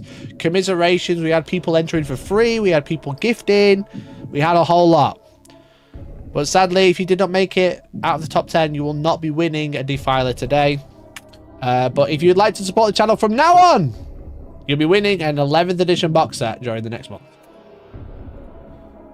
All right, so we have Arco the Fox, Michael Steele, Jace, Duck, Gavin, Jake, Mark, Mike, Jace, and Papaya Pariah. In to win 1 Custodes Defiler, all right? I think a lot of these names might be the UK. There's one that's definitely not. So we'll see how we get on. I wonder how much the postage will be this time. Justice! Thank you for the 5, but dude, really appreciate it. You know what, mate? I'll treat you. I'll give you 2. Well done. You can have two entries for that one. Well done. Right, somebody get Elliot on the blower. I think someone's already tagged him. I don't know if I think he's on holiday. So someone call his dad. He tried to trade it in for money last time, but then he was like, you know what? I really love Custodes. That's what Elliot's dad definitely said. That was perfectly timed, wasn't it? All right. We've opened marbles. It's on the wrong window. It's on the right window. Let's go. All right, chat. You got to talk about yourselves a minute. Is that all right? Can I just quickly set this up? Is that all right? Race. Settings. Add names. Right. Let me quickly add these names. Let me do this. Let me do that. Let me do this. We've got Arco the Fox. We've got Michael Steele. We've got Jace 42. We've got Elliot's dad. We actually do have Elliot's dad, but I'll just skip that out for a minute. We've got Duck. We've got Gavin. We've got Jake's 2 pens. Gifted members. Thank you for the gifted, whoever that was. I can't actually see right now. Thank you so much, dude. Really appreciate it. We've got Mike Arthur. Gifted member. We've got Jace again. And then we have Papaya Pariah. All right, there's our 10 names, chat. We've added them in. Steelman, thank you for the 5 gifted, dude. Steelman F. 339, thank you so much for the 5 gifted. What is happening? Your dad has managed to make it to top 10 once again. Because it's the end of the next month. Let me quickly add these. You can have a bonus one, mate, as well. It's made it top 10 to win a Defiler. Elliot, I see, even though your dad won an entire Custodes box set from you last month, you're still not a member. Mikey! Super chat £5. Now I would like to win, but also not like to. I see how it is. I see how it is, bro. No problem at all.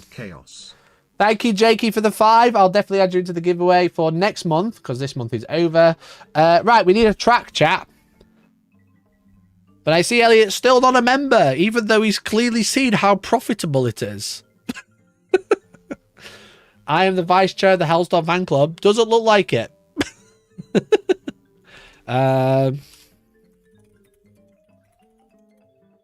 Cosmic Chaos. Where's Cosmic Chaos?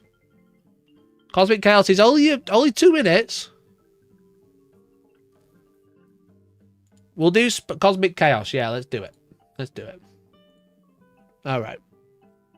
All right. So we have 10 races, 1 track. All right. Can we look around? We can have a look around. This is Cosmic Chaos. We have 10 races. We have 1 winner. Whoever turns up first in the race, who makes the finish line, it says winner is. That'll be the person who wins a Chaos Defiler. Brand new inbox, shipped anywhere in the world for free. We do giveaways every single month for all our members and super chatters, etc. So, without further ado, let's start the track in 3, 2, 1. All right, here we go. 10 races, 1 winner. We have the largest toilet bowl ever to be seen, as you can see. Hopefully you can still hear me. I'm going to quickly turn down the music because I think I turned it up too loud. There we go. Here we go. We have 10 races going in. Jace is leading with Gavin, then Arco the Fox. It's all a bit of a tumble as we make it down here. Look, oh, Arco, what are you doing at the back? You're supposed to be at the front, brother. Here we go. Okay, we got 10 races. We got the first loop-de-loop. It looks like Mark is in the lead initially. Will he remain in the lead? That's never the person who makes the lead in the first place, never the one who usually continues to be in the lead. But it looks like Elliot's dad is the one in the lead. Quite convincingly. He's already through with Papaya, Jason, Gavin right behind him. Okay. Oh, it looks like Jake's overtaken. All right. Okay. Mark Elliot's dad has fallen behind. He maybe lost some speed. Don't know what happened there. But looks like Jake is flying through. He has slowed down on these. These little things are such a bugger. They're such a bugger. They really slow you down because Michael Steele, Duck, and Mark and Mike are right behind them, trying to dodge them. Duck flying straight through, does get clipped by one, but Michael holds everybody up while Papaya takes the longest route. And Jake is... Oh, Jake. Oh, Jakey. Oh, Jakey, what's happening, bro? You've let Duck catch up to you. He was quite far behind. You were literally hitting every little bit to slow yourself down where you're like, you know what? It's not close enough right now. Let's slow it down. All right, okay. We got a little bit more an obstacle. We got a little bounce. Arco looks like coming out at some right speed. Never mind. Never mind. Not so much right speed. We've slowed down. Arco overtaking at a snail's pace. Jake overtaking at also a turtle's pace. But Duck is coming down. Mark, Elliot's dad, is in the lead. It's going to happen again. Oh, my God, it's happening again. Oh,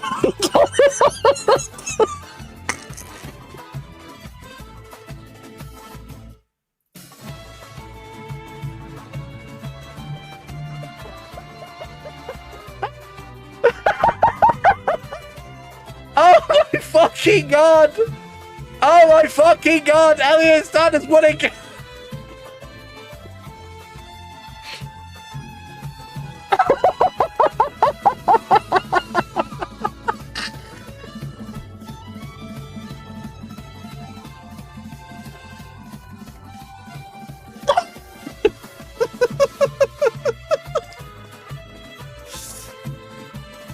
Chat, serious discussion. When do we ban friends and family from this?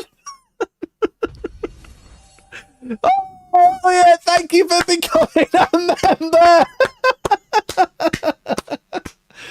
When do we have to kind of say maybe no more friends and family in the giveaway? 2 for 2. 2 for 2. Me, dude. Fuck me, bro. Chat, you watched it happen live again. I think Mark has just started a Custodes army. I think he's going to be starting a Chaos army now. Sure, why not? Anyway, chat, the final results, if you wanted to know, where there was just over a second between Mark and Arca the Fox. There was just over a second between Doc, and Jace was about 30 seconds behind. I'll take the spare prize. Raising Rule, I don't think you're in it, bro. That was a mean snipe. I don't know if I fly over everything's head. No, literally, I thought you had it. I thought you had it. I thought that was it. And then Mark Elliott's dad came out of nowhere. Absolutely wild. Absolutely crazy, dude. Saves you shipping. This is also very true. No shipping.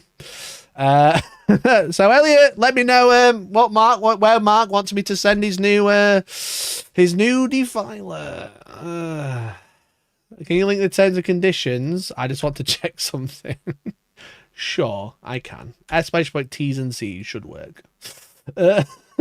Maybe we have to ban friends and family from this. I think that's where we're at. 2 for 2.